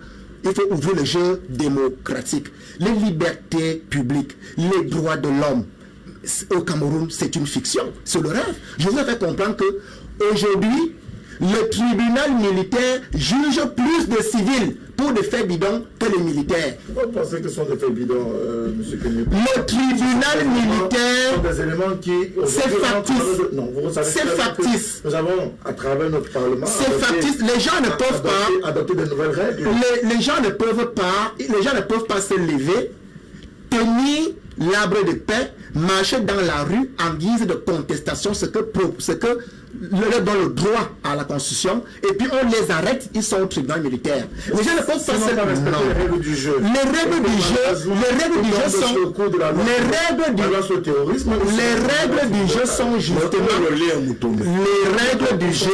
Les règles du jeu sont justement très rétrécies. C'est pour ça qu'il faut une ouverture en matière de respect des droits de l'homme. Respectons au moins les règles que nous sommes fixées. La liberté d'expression, la liberté d'appartenance politique, la liberté pour les formations politiques de se déployer, la liberté d'opinion dissidente dans une démocratie. Respectons au moins cela. C'est une liberté enchaînée qu'on nous offre. C'est la dynamique des consciences. Le Cameroun de 82. Le Cameroun de 82 n'est pas le Cameroun de 2010, 2020. Nous comprenons de plus en plus. Regardez ceux qui sont en faction d'opposition. C'est ce dont l'âge est compris entre 30 ans et 50 ans. Ils ont compris qu'ils étaient adoubés. C'est l'éveil de conscience. C'est de cela qu'il est question. Vous voyez, c'est ça que parle M. Emmanuel Macron. Qu'il faut ouvrir le jeu démocratique. Et c'est la deuxième fois qu'on le lui rappelle. Vous voyez que ce sont les élèves qui ne comprennent pas vite, que le maître de temps en temps est obligé de répéter la même chose. Donc c'est une répétition qui est revenue parce qu'elle était venue bien avant. Monsieur, vous ressemblez aux gens... Et je voulais... Non, moi je voulais vous dire, vous ressemblez aux joueurs de footballeurs que quand on a convoqué 35 joueurs à l'équipe nationale, dès l'instant qu'on l'a laissé, qui n'est pas sélectionné, il se contente des défaites de l'équipe nationale. Non, ce n'est pas ça. Parce que vous estimez que quand on n'a pas... Quel est le citoyen camerounais normalement équilibré, qui va estimer que parce que, mais rien que pour sa seule posture, le fait que tout ne ressemble pas à sa manière de penser, tout est négatif. Nous sommes en train de vous êtes en train de nous embarquer à un débat qui me paraît un peu, qui n'a rien à voir déjà avec le sujet, mais de deux, que vous estimiez que vous êtes un joueur. Ce n'est pas de cela. Ne faites pas... Puisque vous dites qu'un élève... Non, moi je ne fais pas poser des questions. Je crois que je fais que répondre aux questions qu'on m'a posées. Non, vous n'êtes pas en train de répondre aux questions parce que vous êtes en train de prendre une partie qui me paraît bizarre. Parce que moi, je ne peux pas forcément partager votre point de vue. Non, vous avez votre point de vue qui n'est pas a priori le mien. Moi, je suis obligé de vous dire qu'un certain nombre de choses que vous avancez ne nous permet pas voilà. Moi je vais vous dire que ça ne me permet pas d'avoir un certain éclairage sur le questionnement de celui qui fait la politique. Votre incapacité à me comprendre ne doit pas déterminer mon raisonnement. Je voudrais dire qu'en fait, comprenons dans quel contexte M. Macron revient à rappeler à l'élève qui ne comprend pas. En fait, en juin 2021, se tient le sommet France-Afrique. Et vous savez très bien qu'il a rappelé dans cette interview que pour que M. Biya aille en France en visite officielle à Lyon, il a fallu un visa. Le visa, c'était les gestes d'ouverture, dont libérer Maurice Kamto et d'autres prisonniers. Donc peut-être aujourd'hui, M. Biya va devoir le libérer une fois de plus, comme il a signé en résidence, pour qu'il se représente en France en juin 2021 pour le sommet France-Afrique qui prépare justement les nouveaux accords pétroliers. Donc je disais, M. Macron, on le revient aujourd'hui, parle à un élève qui ne comprend pas. Il faut libérer le Cameroun. Respectons les règles que nous nous sommes fixées. On a dit démocratie, on a dit multipartisme, ça fait plus de 30 ans aujourd'hui. Observons le multipartisme. Non, ça c'est, il y a une cartographie dans l'opposition. Ça, c'est les opposants d'accompagnement du parti au pouvoir. Le véritable opposant, c'est justement celui-là. C'est justement celui-là qui a su résister à ce petit piège et qui poursuit aujourd'hui. S'il y a un véritable opposant ou pas, ou il y a un véritable opposant ou pas. On a parlé sauf qu'il n'y a pas de démocratie. On n'a pas d'ouverture. Et en termes d'ouverture, on constate, vous et moi et les autres panélistes sur le plateau, que nous avons une démocratie, certains appellent démocratie avancée. On a plusieurs partis politiques qu'il soit de la majorité présidentielle ou de l'opposition, on a toujours dans la même perspective là, des élections, et le docteur Somba l'a rappelé tout à l'heure, des élections qui s'organisent de manière régulière au Cameroun. Cela pourrait également consacrer la démocratie, mais plus loin encore, on va, si je dois emprunter l'expression du docteur Somba, on va consacrer dans les jours qui viennent le processus de décentralisation à travers ce pays n'a pas un problème d'élection. Vous voyez, ce n'est pas parce qu'il n'y a pas eu des élections dans ce pays que ce pays a du mal à prendre du vol dans son programme économique. La preuve, c'est que M. Biya a été élu 7 fois successivement. Ce qui est d'abord une aberration en démocratie. La démocratie admet l'alternance au sommet de l'État. On ne peut pas parler de démocratie pendant qu'un seul citoyen a fait 7 mandats, pas 7 mandats de 7 jours, 7 mandats dont l'équivalent vaut aujourd'hui 3 ou 4 générations. Un seul citoyen. On ne peut pas parler de démocratie si les institutions porteuses de pouvoir, elles sont 3, non pas de frontières, dont ne sont pas, on appelle ça la séparation des pouvoirs. Regardez les relations entre l'exécutif et le judiciaire. Regardez les relations entre le judiciaire et le législatif. On ne peut pas parler de démocratie, c'est le folklore. Je dis, rien que ces 2 éléments nous éloignent du jeu démocratique au Cameroun, sans compter l'embastillement des véritables opposants. Bon, je ne vais pas rentrer dans le débat de l'embastillement des véritables opposants. Sauf que c'est un débat qui s'impose. On aura peut-être le temps de parler dans une autre émission de Tout au clair. Je voudrais donner la parole au docteur Louison et Somba. France-Afrique, on en parle. On se souvient qu'avec Nicolas Sarkozy, il parlait de refonder la France-Afrique. Français Hollande également est là dans la perspective de la refondation de cette France-Afrique. Aujourd'hui, peut-on estimer que cette France-Afrique est refondée au regard de cette sortie? Non, pas du tout. Pas du tout. Et on le disait tout à l'heure, on a qu'en réalité, dans cette dynamique du sommet France-Afrique, la France ne va jamais accepter de traiter 50-50. Elle devrait pouvoir y arriver. Elle pourrait donc y arriver que si on a en face une Afrique qui a du répondant, je vous disais tout à l'heure que dès que l'Afrique est désorganisée, mais l'ennemi réussit à vous ployer, à vous extraire un peu comme une vache, à vous traiter comme une vache. Donc c'est pour dire quoi? Que en réalité, quand Macron accède au pouvoir, Emmanuel Macron, le président français, l'idée principale c'est que les attentes des Africains étaient justement la mort de cette France-Afrique, parce que les Africains se sont rendus compte qu'ils ne tiraient aucun bénéfice réel de cette relation. Parce que, et si vous regardez, quand vous suivez l'interview du chef de l'État, je crois qu'il était au Japon, ou je crois en Chine ou au Japon, il disait que le Cameroun n'est pas la chasse gardée de qui que ce soit. Mais ça veut tout dire. C'est-à-dire qu'en réalité, le président ouvrait un boulevard aux autres pays, justement, de leur dire, écoutez, le Cameroun est une terre attractive, c'est une terre d'accueil, où si vous, investisseurs, vous avez besoin de venir opérationnaliser et densifier vos activités, venez au Cameroun. Ce n'est pas la chasse gardée de quiconque. Donc, à partir de cette expression du président Paul Biya, au pouvoir qui peut, mais pas qui veut.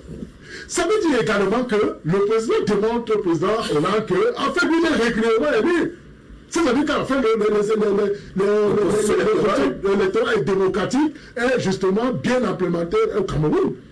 Or, j'ai eu l'occasion de lire sur une autre chaîne de télévision pour dire que quand on parle d'un État démocratique, il y a 4 choses qu'il faille vérifier. Le multipartisme, l'organisation régulière des élections dans une périodicité bien déterminée, la séparation des pouvoirs et le dernier point, c'est la promotion et la protection des droits de l'homme.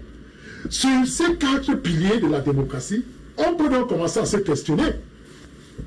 Est-ce qu'il y a le multipartisme au Cameroun? Bien sûr, nous sommes à près de 305 partis légalisés. Maintenant, est-ce que ce multipartisme a véritablement permis une alternance au Cameroun? On dirait non. Nous sommes plutôt restés dans ce que j'appellerais une transition politique. Maintenant, on peut questionner le deuxième pilier, qui est l'organisation régulière des élections. Oui, les élections sont régulièrement organisées, mais ce qu'il faille relever en termes de dénouement, c'est qu'il y a beaucoup d'actes qui ternissent la transparence et la tenue et le déroulement de ces élections. Maintenant, celui de la séparation des pouvoirs. On se rend bien compte que on a un exécutif qui a une prééminence sur les autres institutions de l'État, c'est connu. Et maintenant, l'autre pilier qui est la protection, et j'allais dire la promotion et la protection des droits de l'homme. Si vous allez bien vous rendre compte qu'en Afrique, et on a toujours coutume de le dire, il y a des très beaux tests, de très belles institutions, mais surtout que c'est ce foisonnement des tests mis en place, mais qui ne permettent pas d'assurer véritablement la promotion et la protection des droits de l'homme. Quand vous prenez le Cameroun, vous avez les lois, vous avez d'abord au niveau de la hiérarchie normative, vous avez la Constitution qui est le test fondamental au niveau de son préambule de l'article 65 de notre Constitution, qui dit que le préambule désormais fait partie intégrale de la Constitution. Et vous savez que c'est dans le préambule que sont consignées toutes les valeurs relatives à la promotion et à la protection des droits de l'homme. Donc vous voyez, au niveau des institutions, on a aujourd'hui la Commission nationale des droits de l'homme et des libertés qui est là. Vous savez qu'on était parti du comité à la commission, parce que la commission a plus de valeur sur le plan juridique qu'un comité. Alors vous voyez donc qu'il y a toutes ces institutions en place, mais aujourd'hui on se rend bien compte que l'exercice des libertés publiques, surtout les libertés collectives, sont en train de véritablement prendre un coup dans son implémentation pratique. Monsieur Moussa, on va revenir toujours sur les propos d'Emmanuel Macron. Il nous parle de pacifier le pays, et ceci en référence des crises que nous avons au Cameroun, le nord-ouest et le sud-ouest davantage, Boko Haram à l'extrême nord du pays. On a également une espèce de fronde à l'est du pays avec les rebelles Séléka qui continuent de sillonner la frontière camerounaise, pas véritablement en guerre contre le Cameroun, mais davantage à raison de la crise sociopolitique en République centrafricaine. Mais on le sait dans le même temps, quelques jours avant cette sortie, le président Emmanuel Macron disait on ne négocie pas avec les terroristes, on combat les terroristes. Est-ce qu'il n'est pas en contradiction dans ses propos? Bien, Frédéric, je suis un peu gêné avant que je ne chute sur votre question, je vais tout simplement dire que à mon ami MRC, que je suis souvent peiné parce que la discipline d'un plateau et mon élégance sur les plateaux ne me permettent pas souvent de ne pas me dire que je ne peux pas comprendre. J'avais souvent l'impression que c'est vrai que si tout le temps j'étais sur des plateaux avec mes amis du MRC, j'ai l'impression qu'ils viennent avec une pile qui est bien formatée où il la déroule tout le long du plateau. Ça veut dire que même s'il y a quelque chose sur lequel on peut s'appréhender pour voir intellectuellement différemment, chez eux, c'est une habitude que j'ai déjà pour certains. C'est-à-dire que c'est comme si c'était, on vous formate, on vous dit vous allez sur le plateau, voilà ce que vous allez dire du début à la fin. Pour revenir à votre question, vous savez, on dit souvent que les propos politiques sont d'ordre à voir à quel moment et à quel instant on les prononce. C'est ce qui est une évidence. Parce que quand vous voyez ce que les États mettent en place pour lutter contre le terrorisme, il y a bien des choses qu'on aurait pu faire dans le domaine du développement que de mettre ça pour lutter contre le terrorisme. L'armement coûte déjà extrêmement cher pour les États. Ça fragilise les États qui ont une économie fragile comme la nôtre, la Centrafrique, le Tchad, le Mali et la Côte d'Ivoire. Tous ces États sont embastillés dans un contexte d'affrontement interne, ce qui fait que si Macron dit qu'on ne lutte pas, on ne négocie pas avec les terroristes, c'est dans un contexte où il estime que peut-être l'appui que la France apporte à travers la coopération, les moyens que la France met pour cette bataille ne leur permet plus de régenter l'économie française. Mais ce n'est pas le cas avec les pays qui sont confrontés directement à ça. Et regardez un peu nos économies. Depuis pratiquement 10 ans, la guerre du Boko Haram. La guerre du Boko Haram, il faut voir combien de fois nous contournions la réglementation économique du monde pour pouvoir trouver à pouvoir s'armer. Et heureusement qu'aujourd'hui, quand on demande au Cameroun de s'allier aux Tchadiens, mais il y a des organisations que les États africains, de l'Afrique francophone, surtout de l'Afrique centrale, ont mis en place pour lutter contre le terrorisme. Donc, si Macron nous dit, est-ce qu'il faudrait que c'est Macron qui vienne nous dire qu'on ne négocie pas avec les terroristes? Parce que le préjudice qu'il est créé, il est créé d'abord au pays de l'Afrique centrale. C'est nous qui subissons les assauts, c'est nos enfants qui sont enlevés, c'est nos intérêts, c'est les écoles qui ne fonctionnent pas. Je ne sais pas si ceux qui sont terroristes du côté de l'extrême nord ne le sont pas du côté du Nozo. C'est lui maintenant à dire, est-ce que c'est à Macron à nous enseigner en réalité ce qui nous interpelle. J'ai écouté Yombi tout à l'heure parler de la solidité et de l'unité dans les batailles. Parce que si les Camerounais s'asseyent, si nous multiplions les approches, nous pouvions apporter des solutions aux problèmes qui interpellent les Camerounais.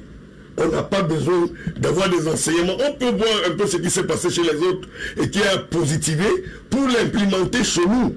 Ça veut dire que nous, je l'ai dit à l'entame de ce débat, que tout ce que nous pouvions faire et qui concourt à l'unité nationale, qui permettent à ce que les uns et les autres, la démocratie, l'économie, les économies, tout, si ce n'est pas mis de manière à ce que chaque Camerounais se sente chez lui et qui se sente engagé pour ce que sa nation pose comme acte, nous ne pourrions pas être en train d'être instrumentalisés par un petit discours ou une petite sortie de Macron. Permettez-moi d'utiliser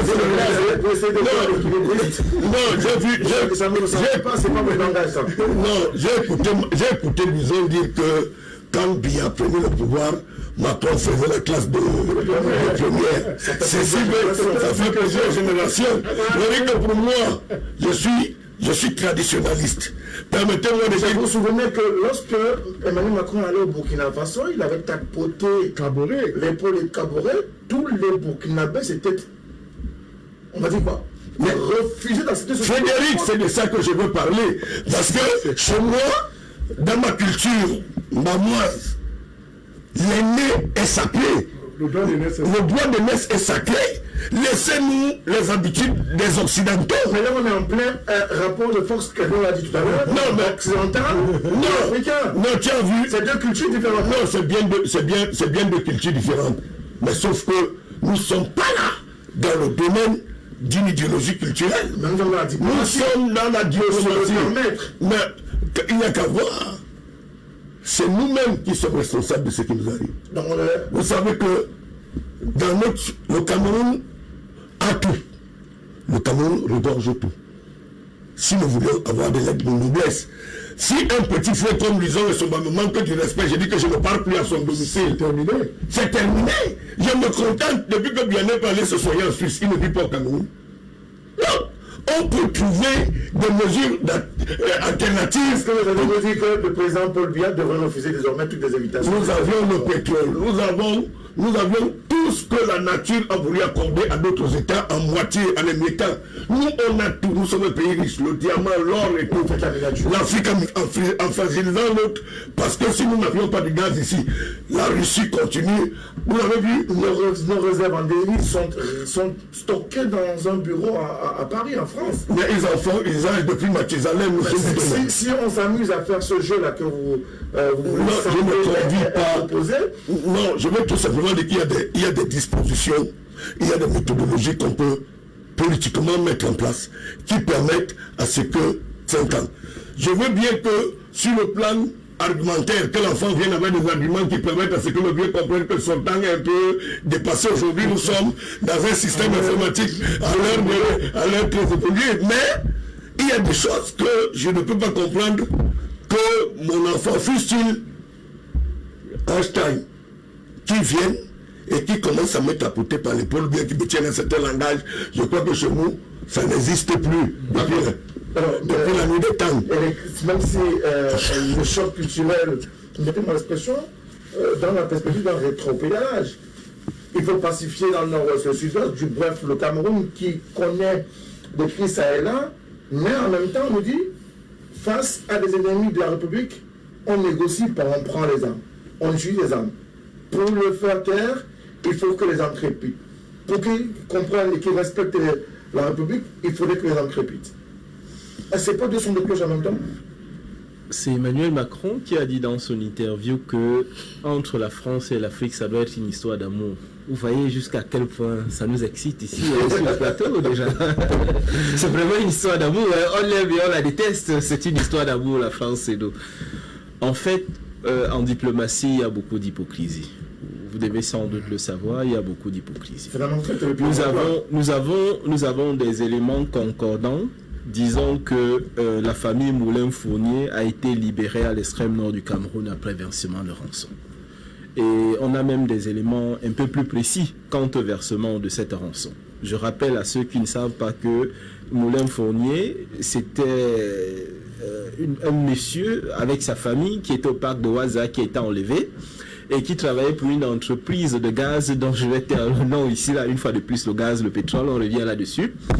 Et beaucoup d'argent a été versé. Et parmi les personnes qui étaient dans le circuit pour que l'argent soit reversé, il y a un certain Abdallah Adamou qui était en détention, mais qui a été libéré il y a environ une année. Et il a été dans beaucoup d'affaires liées à Boko Haram, et enlèvement et ceci, cela. Donc, il y a le discours de l'hypocrisie. En même temps, vous avez bien compris que lorsqu'il y a la guerre, il y a les industries d'armement qui se font énormément d'argent. Donc ça veut dire que c'est toujours bon à prendre à partir du moment où il y a un désordre quelque part et que moi, pays faisant la promotion d'une économie qui doit s'émanciper, que je propose mes services. C'est ça la réalité. C'est un peu, si vous voulez, le côté hard de la chose. C'est vrai maintenant qu'il y a un côté soft. Avec un discours, on veut évidemment, n'est-ce pas, séduire, on veut parler d'une certaine façon, on veut parler des droits de l'homme et bien d'autres choses encore. Le monde tel qu'il a toujours été structuré a été majoritairement tourné vers la guerre. La guerre, c'est une chose qui a été constante dans les relations internationales. Nous n'inventons rien. Sauf que pour le cas camerounais, concernant la guerre, je fais une digression, la guerre au nord-ouest et au sud-ouest, ce sont des Camerounais qui tuent des Camerounais. C'est ça la particularité de cette guerre, ou alors des guerres que le Cameroun mène depuis une dizaine d'années. C'était différent avec Boko Haram parce que théoriquement, c'était des étrangers. La guerre contre Bakassi, c'était contre les Nigérians. Mais cette guerre au Nozo, elle est particulière parce que ce sont les Camerounais qui tuent des Camerounais. Une fois de plus, je reviens pour dire que les Camerounais doivent faire l'effort pour qu'il y ait une certaine unité. Que les Camerounais se regardent en termes de Camerounais et non en termes d'ennemis.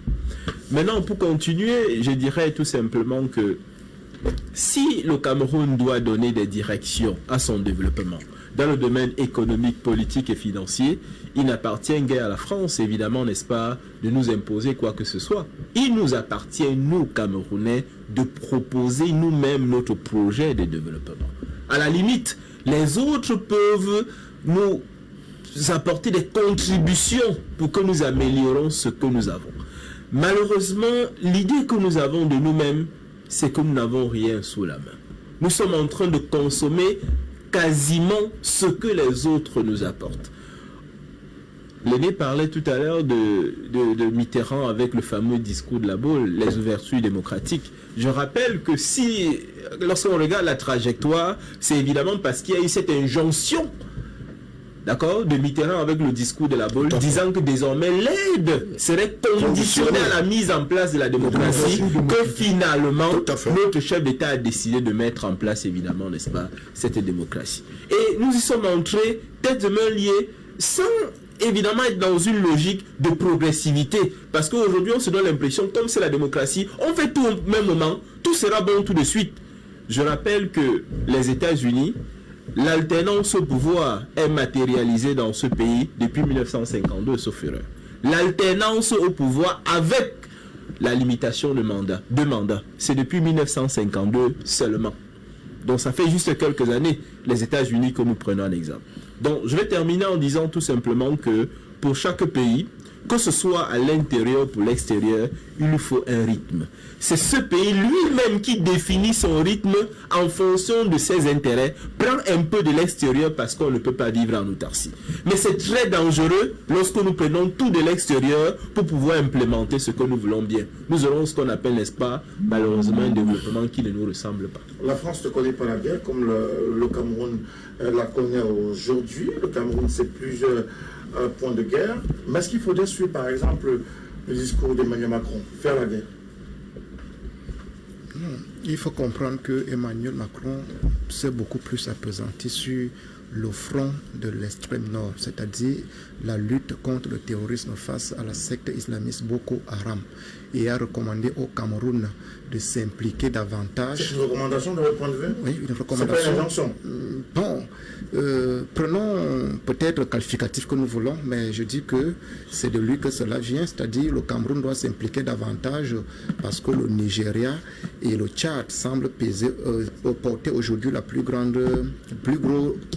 lourd tribut. Donc il a dit, quand il parle de tuerie, ça veut dire qu'en fait, de ce côté-là, ce sont les terroristes. C'est le terrorisme qui sévit à l'extrême nord, enfin dans le bassin du lac Tchad. Et il faut donc pas négocier avec les terroristes, il faut faire face aux terroristes, il faut les tuer. C'est différent de la situation qui prévaut dans le nord-ouest et le sud-ouest, où l'option militaro-sécuritaire a complètement fait ses limites. On a vu les dégâts, on a compris aujourd'hui, enfin pas que parce que nous dans le MRC, nous n'avons jamais été pour l'option militaire, nous avons toujours été pour l'option historique et politique. Vous savez ce qui se passe au Tigré? Bon, ça c'est un autre contexte. Ça c'est un autre contexte. Il est prix Nobel de la paix. Il ne négociera pas avec qui que ce soit pour ce qui est d'un millimètre carré de son territoire. Nous ne copions pas toujours les mauvais exemples, on peut se copier les bons exemples. Si ça se passe comme ça de ce côté-là de l'Éthiopie, ce n'est pas a priori ce qui va se passer dans le nord-ouest et le sud-ouest. On vous l'a dit tout à l'heure, c'est une guerre fratricide. Au Tigré, c'est une guerre fratricide, ce sont des frères qui se tirent dessus. Le Premier ministre a demandé aux populations de quitter le territoire parce que lui, il est prêt à tout raser. Le contexte n'est pas le même. Il faut aller interroger la causalité d'une guerre. Là-bas, par rapport à la nôtre, nous avons compris que c'est des erreurs politiques que nous avons commises, notamment en 72, qui nous entraînent dans cette situation que nous avons aujourd'hui. On peut donc aisément revoir nos erreurs pour que l'équilibre de la justice revienne normalement et que de s'entretuer. Vous l'avez si bien compris, c'est une guerre fratricide. Les Ambazoniens, c'est des Camerounais. Les jeunes soldats dont l'âge est compris entre 18 et 28 ans qui tombent là-bas, c'est des Camerounais. Les civils, c'est des Camerounais. Ceux qui sont en exil de gauche à droite, c'est des Camerounais. C'est l'économie camerounaise qui est complètement mise en berne. Vous avez vu notre balance commerciale depuis 2016. Elle a complètement chuté parce que le cacao, le café de l'autre côté là qui partait, ça ne sort presque plus. Vous voyez, l'endettement depuis 2016 également a pris un croix très important. C'est parce qu'il faut entretenir les troupes au front. Il paraît que c'est 50 millions la journée. Le ravitaillement, les armements, c'est même plus. C'est même plus, parce que c'est des chiffres qu'on estime à peu près comme ça. Et vous voyez donc qu'il faut entrer ça pendant plusieurs années. Ça coûte cher à l'économie camerounaise. Cet argent aurait pu permettre qu'on goudronne peut-être la route de Bolova à Comme2, Crédit, on aurait pu peut-être acheminer. C'est de cela qu'il est question. Donc, il faut sortir de cette période de violence dans cette zone. Mais par rapport à Boko Haram, il faut comprendre, la seule volonté ne sera pas celle du Cameroun, c'est une synergie pour au moins 3 États. Il y a d'ailleurs une plateforme qui avait été constituée il y a 2 ans et qui avait été envoyée là-bas pour repousser cet ennemi externe-là. Donc vivement que le pays soit pacifié parce que ça nous retarde beaucoup. Donc on revienne sur la solution politique qui consiste à négocier un cessez-le-feu dans cette zone du nord-ouest et du sud-ouest et qu'on fasse un véritable dialogue comme en 1961. Vous avez vu la table de John Goufoncha et Daï, il n'y avait pas les armes, même dehors il n'y avait pas le protocole militaire, mais ils ont tout arrangé là avant d'en tenir ça le 1er octobre 61 et tout allait bien. On peut revenir là-dessus. Je rappelle que la route à Comme2 Bolova est en chantier. Hein. Non, je suis de là, c'est mon pays. Elle n'est même pas en chantier. Non, absolument pas. J'étais avant-hier. Non, on a ces éléments de notre reporter. Non. Qui nous assure que l'entreprise. Je vous dis que c'est. Rien ne bouge. La mobilisation. L'entreprise n'a pas de financement. Le ministère des Transports publics dit qu'il n'y a pas de financement. L'entreprise accuse le gouvernement. C'est-à-dire c'est les accusés. La falsification qui est évoquée, est-elle possible? Oui, bien entendu, je pense que le discours de Macron, du moins la sortie de Macron quant à combattre les sécessionnistes, doit être bien restitué. Et je crois que Willy Mengue a très bien fait de le préciser pour dire que c'est par rapport aux actions de Boko Haram et pas justement sur la crise du Nord et du Sud-Ouest. Mais Frédéric Motomé, c'est ce que nous avons toujours dit, et ici de tout, appelé de tous nos voeux, que vous savez, la petite expérience que moi j'ai, et surtout la petite expérience que je tire de l'histoire et des enseignements comme tout le monde de l'histoire, c'est que aucune guerre d'une telle nature n'a jamais trouvé solution à partir des armes. C'est-à-dire qu'on peut dire que l'option militaro-militaire a toujours montré à un moment donné ses limites. Et dès que c'est le cas, il faut lever le curseur pour justement ouvrir la voie vers une option politique et non plus politicienne. Parce que je vais vous dire, je crois que c'est sur ce plateau ou un autre où je disais par exemple que aujourd'hui, le Cameroun a la plus forte communauté diasporique au niveau des États-Unis. Et vous savez, je prends les États-Unis en référence, surtout la Californie, parce que les Camerounais le savent aujourd'hui, un certain nombre de financements partent de là-bas. Et j'ai été heureux qu'il y a 2 jours, l'ambassadeur des États-Unis au Cameroun a sillonné 4 pays, parmi lesquels la Californie, le Michigan et je crois un autre pays, où il a commencé par sensibiliser les Camerounais.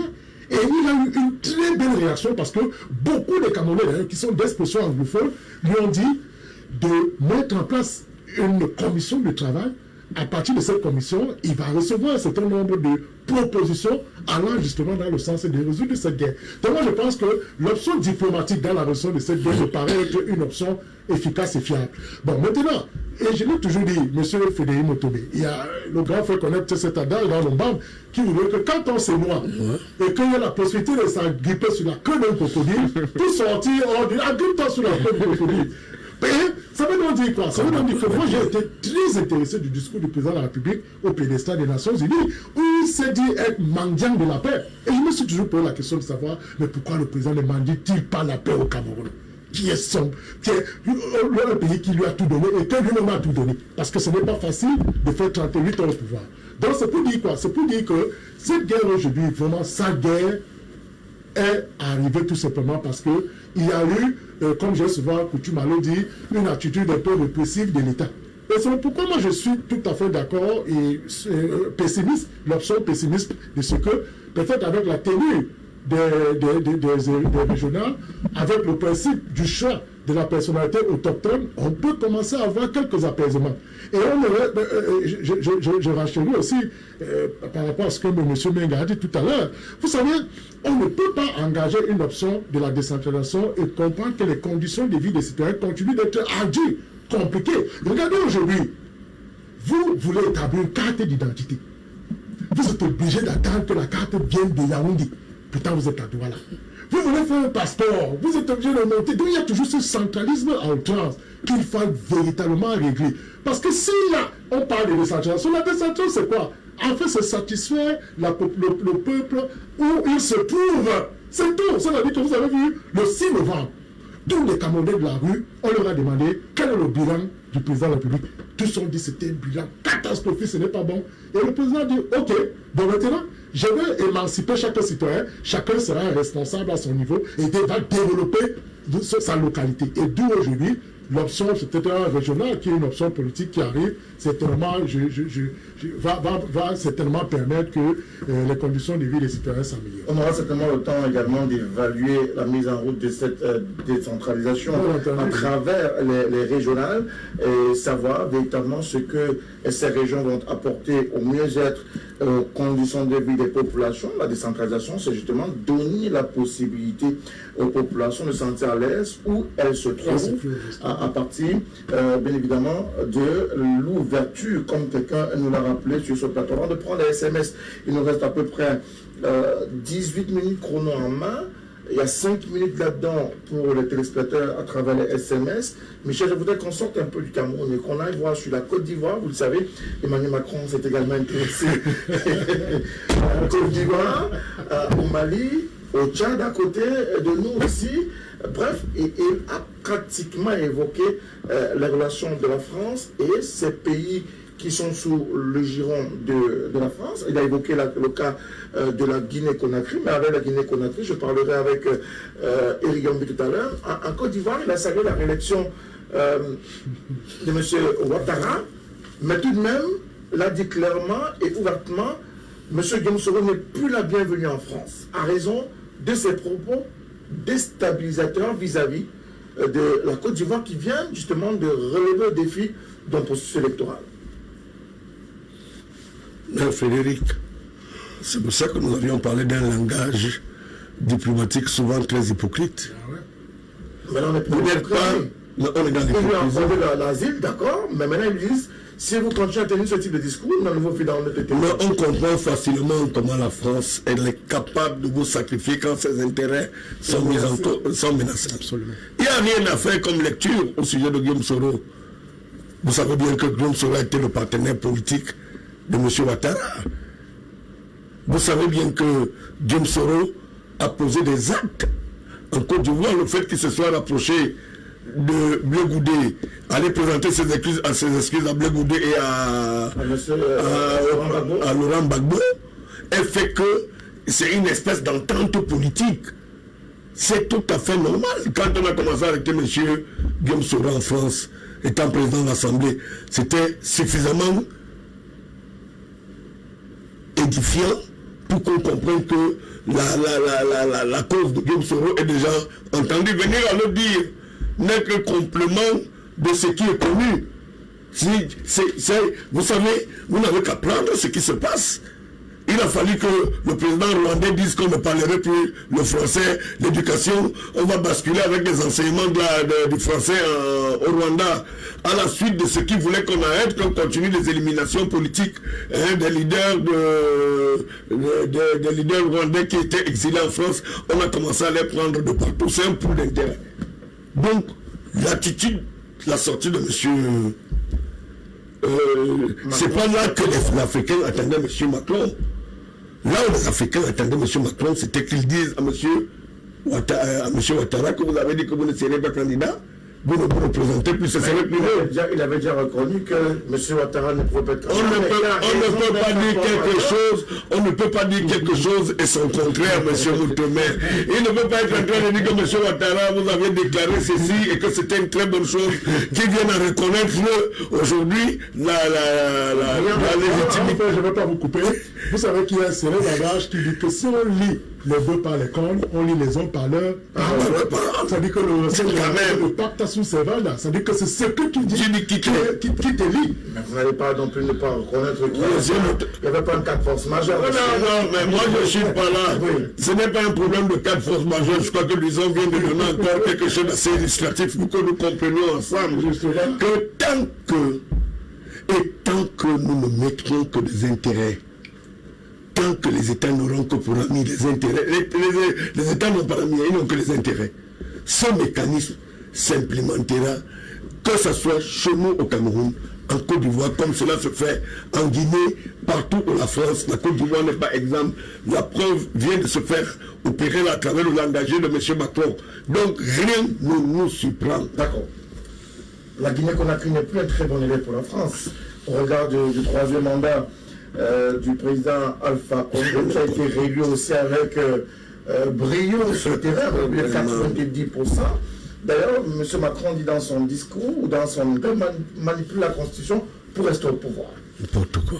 Je vais répondre à votre question, mais avant cela, je vais compléter quelque chose concernant la Côte d'Ivoire. Vous savez, la Côte d'Ivoire est l'un des pays où les intérêts français sont extrêmement importants en Afrique. Dans la lecture française, il fallait qu'un ouvrier de la France aille jusqu'à un certain niveau du processus parce que les autres acteurs n'apportaient pas les mêmes garanties que l'ouvrier de la France. Oui. De telle sorte que les autres prétendants au trône n'apportaient pas les garanties suffisantes. C'est pour ça que vous verrez d'ici quelques jours, quelques semaines ou quelques mois en Côte d'Ivoire, de vastes ouvertures. Possiblement, Gbagbo reviendra. Possiblement, Guillaume Soro sera neutralisé. Mais la réalité, en fait, c'est quoi? Et le plus important, c'est que le président Ouattara est déjà là. Et étant président de la République, il va négocier avec qui il veut. C'est important. Le reste, évidemment, ça peut se gérer. Ne soyez pas surpris qu'on annonce même un gouvernement d'ouverture en Côte d'Ivoire pour qu'il y ait une sorte de partage du pouvoir. Concernant la Guinée-Conakry, vous savez, la complexité de la France en ce qui concerne, il y a évidemment les entreprises françaises comme Bolloré qui participent à la diplomatie française. Ça veut dire en français facile que vous savez certainement que M. Bolloré, il a pour très bon ami le président Alpha Condé. Donc il est hautement probable qu'à travers un partage de ce qui se fait souvent, il rentrera normalement dans les bonnes grâces de l'Élysée. Ce n'est qu'une question de temps. Je crois que ça va se normaliser d'ici très peu de jours. On espère que cela se normalisera. On en a l'habitude. Et que M. Alpha Condé peut-être puisse également recevoir les félicitations. C'est une tradition dans la diplomatie, même si certains ne comprennent pas véritablement ces rouages de la démocratie ou de la diplomatie qui voudraient que on soit adoubé de cette manière-là par, j'ai pas envie de dire mes patries, mais par une puissance étrangère.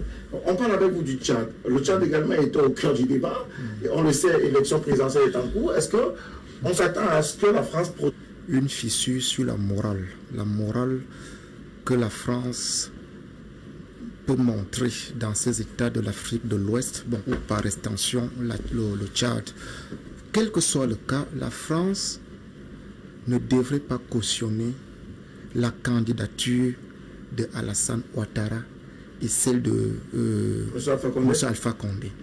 Parce que c'est des candidatures qui ne respectaient pas la légalité constitutionnelle. Quel que soit le cas, quel que soit le jeu, parce qu'au-delà du jeu économique, les intérêts qu'il faut préserver, il y a l'honneur. La France, en tant que grande puissance, est garant de la démocratie. Il faut comprendre. C'est-à-dire les grandes puissances ont un rôle à jouer. C'est le porteur de flambeau par rapport aux valeurs universelles dont la démocratie fait partie. La France, quel que soit le cas, ne devrait pas cautionner la candidature scénario au Tchad. Encore qu'il y a un flou, même dans le haut niveau du Tchad. Le Tchad aujourd'hui, M. Idriss Déby Itno, il a une posture, c'est-à-dire le Tchad a soit un régime civil, soit un régime militaire. Nous on ne comprenons même pas très bien. Il a porté ses maréchal, si c'est... il a porté maréchal, justement pour faire un passage en force. Il a porté maréchal, c'est-à-dire le Tchad... Cela a été salué par la France d'ailleurs. C'est pour vous dire que j'ai peur que le même scénario se reproduise de ce côté-là, tant que les intérêts de la France sont préservés. C'est la même chose qu'on voit au Cameroun, avec le monsieur Biya, dont le bouclier est la France. Donc, en fait, il faut respecter les constitutions. Il faut que au moins la France, en tant que grande puissance qui peut donner les leçons, ne soit pas celle qui protège le chef d'État dont le seul but constitue à s'éterniser au pouvoir en torpillant les constitutions. Donc le maréchal Itno, on l'appelle comment le président Déby, le président Déby, certainement aura la protection de la France. Encore que la France vient de saluer les actions du Tchad dans la lutte contre Boko Haram. Vous savez que beaucoup de présidents africains, c'était le cas de IBK, Ibrahim Boubacar Keïta du Mali, c'est-à-dire s'accroche derrière la lutte contre le terrorisme pour s'éterniser au pouvoir, en faisant des liens avec les éléments de la France. C'est une astuce. Non, là c'est le dynamisme, ça on peut saluer. Sauf que ça ne doit pas être une raison pour torpiller une fois de plus la Constitution et s'éterniser au pouvoir. Il y a un pays vers qui on doit se tourner également pour dire que ça se passe bien. Il s'agit du Niger, dont on pense que le président Issoufou va véritablement passer la main l'année prochaine au terme de ses mandats. Alors, on va sortir avec vous. On a coutumément le dit, la diplomatie camerounaise est excellente. Elle engrange d'ailleurs de lauriers sur le plan international. Est-ce qu'on est dans ce cas de figure pour sortir cette émission? Oui, bien entendu, ça nous permet déjà de rendre du bon hommage au tout premier ministre des Relations extérieures, William Aurélien Tékimboumoua, qui a été, qui a été, comment dire, le chef pas de la diplomatie camerounaise. Alors, pour dire quoi, effectivement, Frédéric Motobé, avant de vous répondre, permettez un peu que je revienne un peu sur les propos d'Émilie, pour justement l'accompagner en indiquant que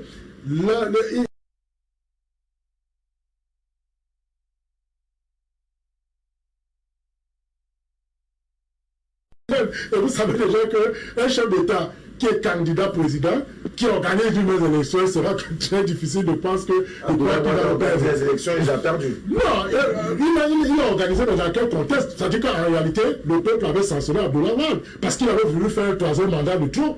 C'est ça donc l'explication qu'il fallait donner aussi. Alors là, c'est pour dire quoi? La diplomatie, justement, dans un pays, joue un rôle capital dans le sens justement de la coopération avec les États, dans le sens de la préservation des intérêts, et même dans le sens de la dominance idéologique. Dans est-ce que le Cameroun est dans cette perspective, dans cette logique-là? Bon, vous savez, la croisée des chemins que traverse le Cameroun rend un peu sa diplomatie faible. Ça, il faut quand même le relever. Parce que quand vous regardez aujourd'hui, on ne voit pas, je ne veux pas dire que le jeune Bella ne fait rien. Mais quand vous regardez la diplomatie se mettre en branle, c'est dans le sens justement des déplacements constants du ministre des Relations extérieures qui allait négocier avec tel État, qui allait négocier avec tel autre État. Mais on se rend compte que l'affaire est un peu restée statique depuis un bout. Peut-être la pandémie Covid-19 peut-être peut en être la cause principale, mais retenons quand même que notre diplomatie a pris un peu de bain. Peut-être compte tenu des raisons que nous connaissons. Merci beaucoup à vous tous, messieurs. On va prendre quelques SMS avant de se dire au revoir ce soir encore. Bonsoir. Bonsoir à vous sur le plateau. Un bonsoir particulier au Dr Vision Isoma avec ses analyses enrichissantes. Monsieur Kemajou Angelo qui nous a écrit les propos de monsieur Emmanuel Macron viennent conforter un vieux proverbe qui dit c'est la patate qui a accepté qu'on la mange. C'est ce que nous dit ce dictateur qui s'est exprimé dans la version africaine de cette histoire.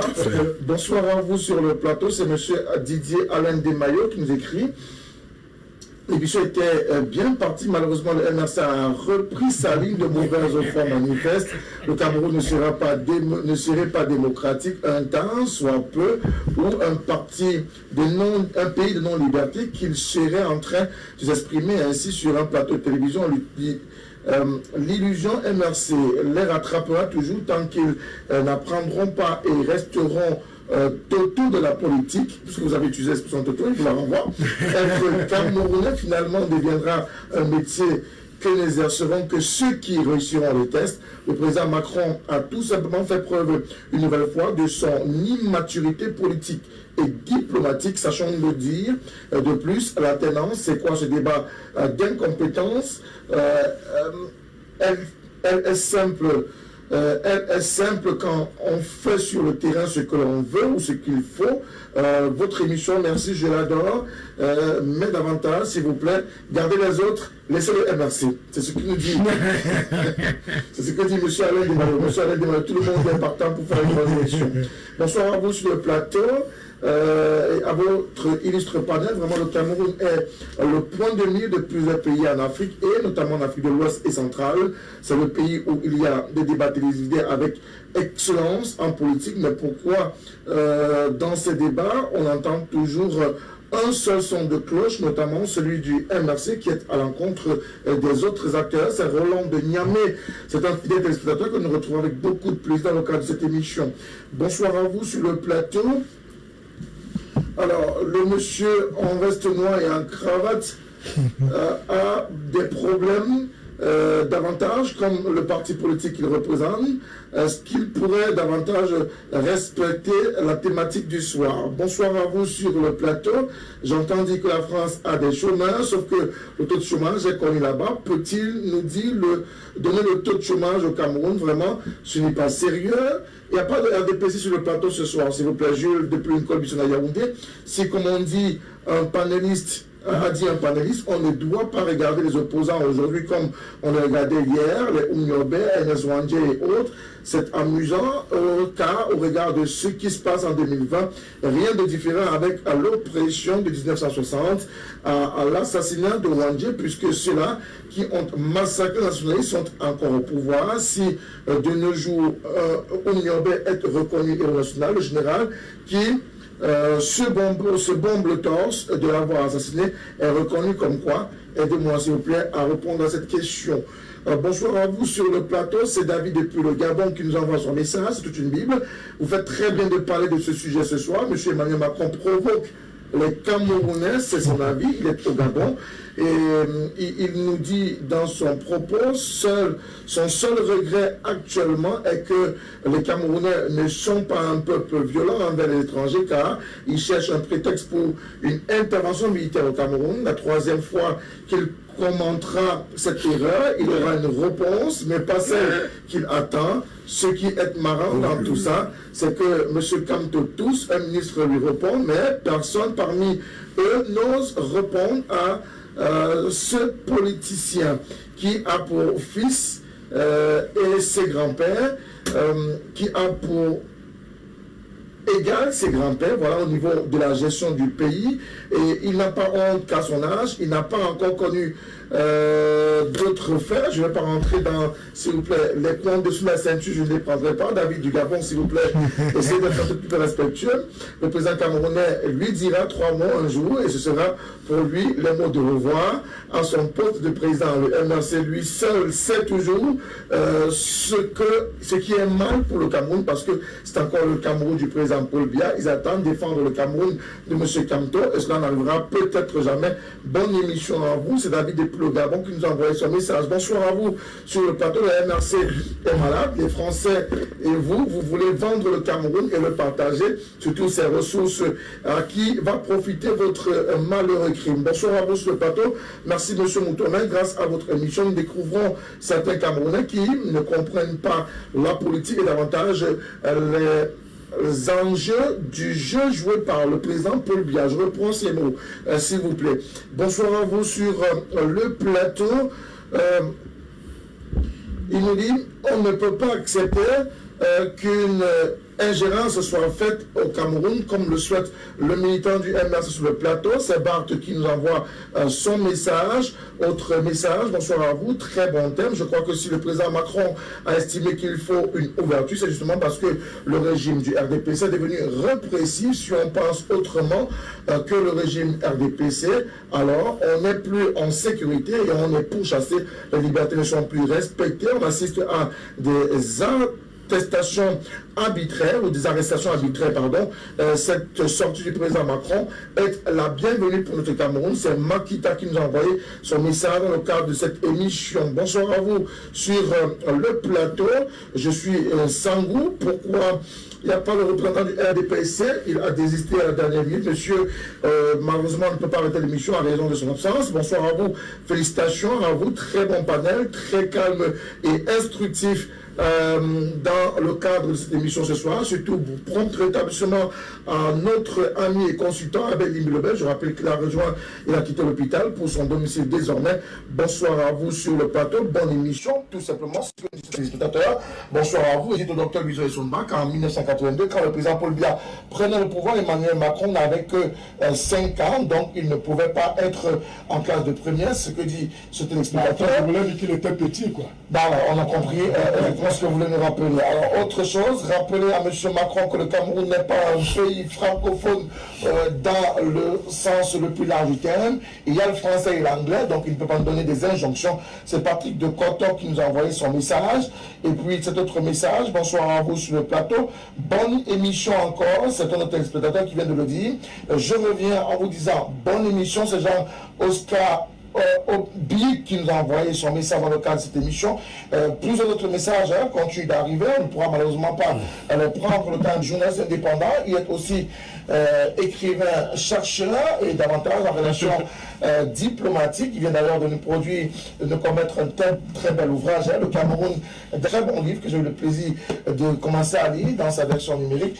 Je vous le recommande vivement sur sa version papier. Merci également à M. Willy Mongué qui est parti de Yaoundé pour cette émission de ce soir. Merci à vous encore et remercier. M. Mouzala, merci également à vous. Merci à tous ces téléspectateurs qui nous ont écrit également sur notre page Facebook qui est toujours en continu en streaming, ce qui vous permet également de vivre cette émission sur votre smartphone, sur votre ordinateur à la maison. Mesdames et messieurs, prenons rendez-vous pour ce mercredi. Une nouvelle thématique de vos invités. Bonsoir à toutes et à tous.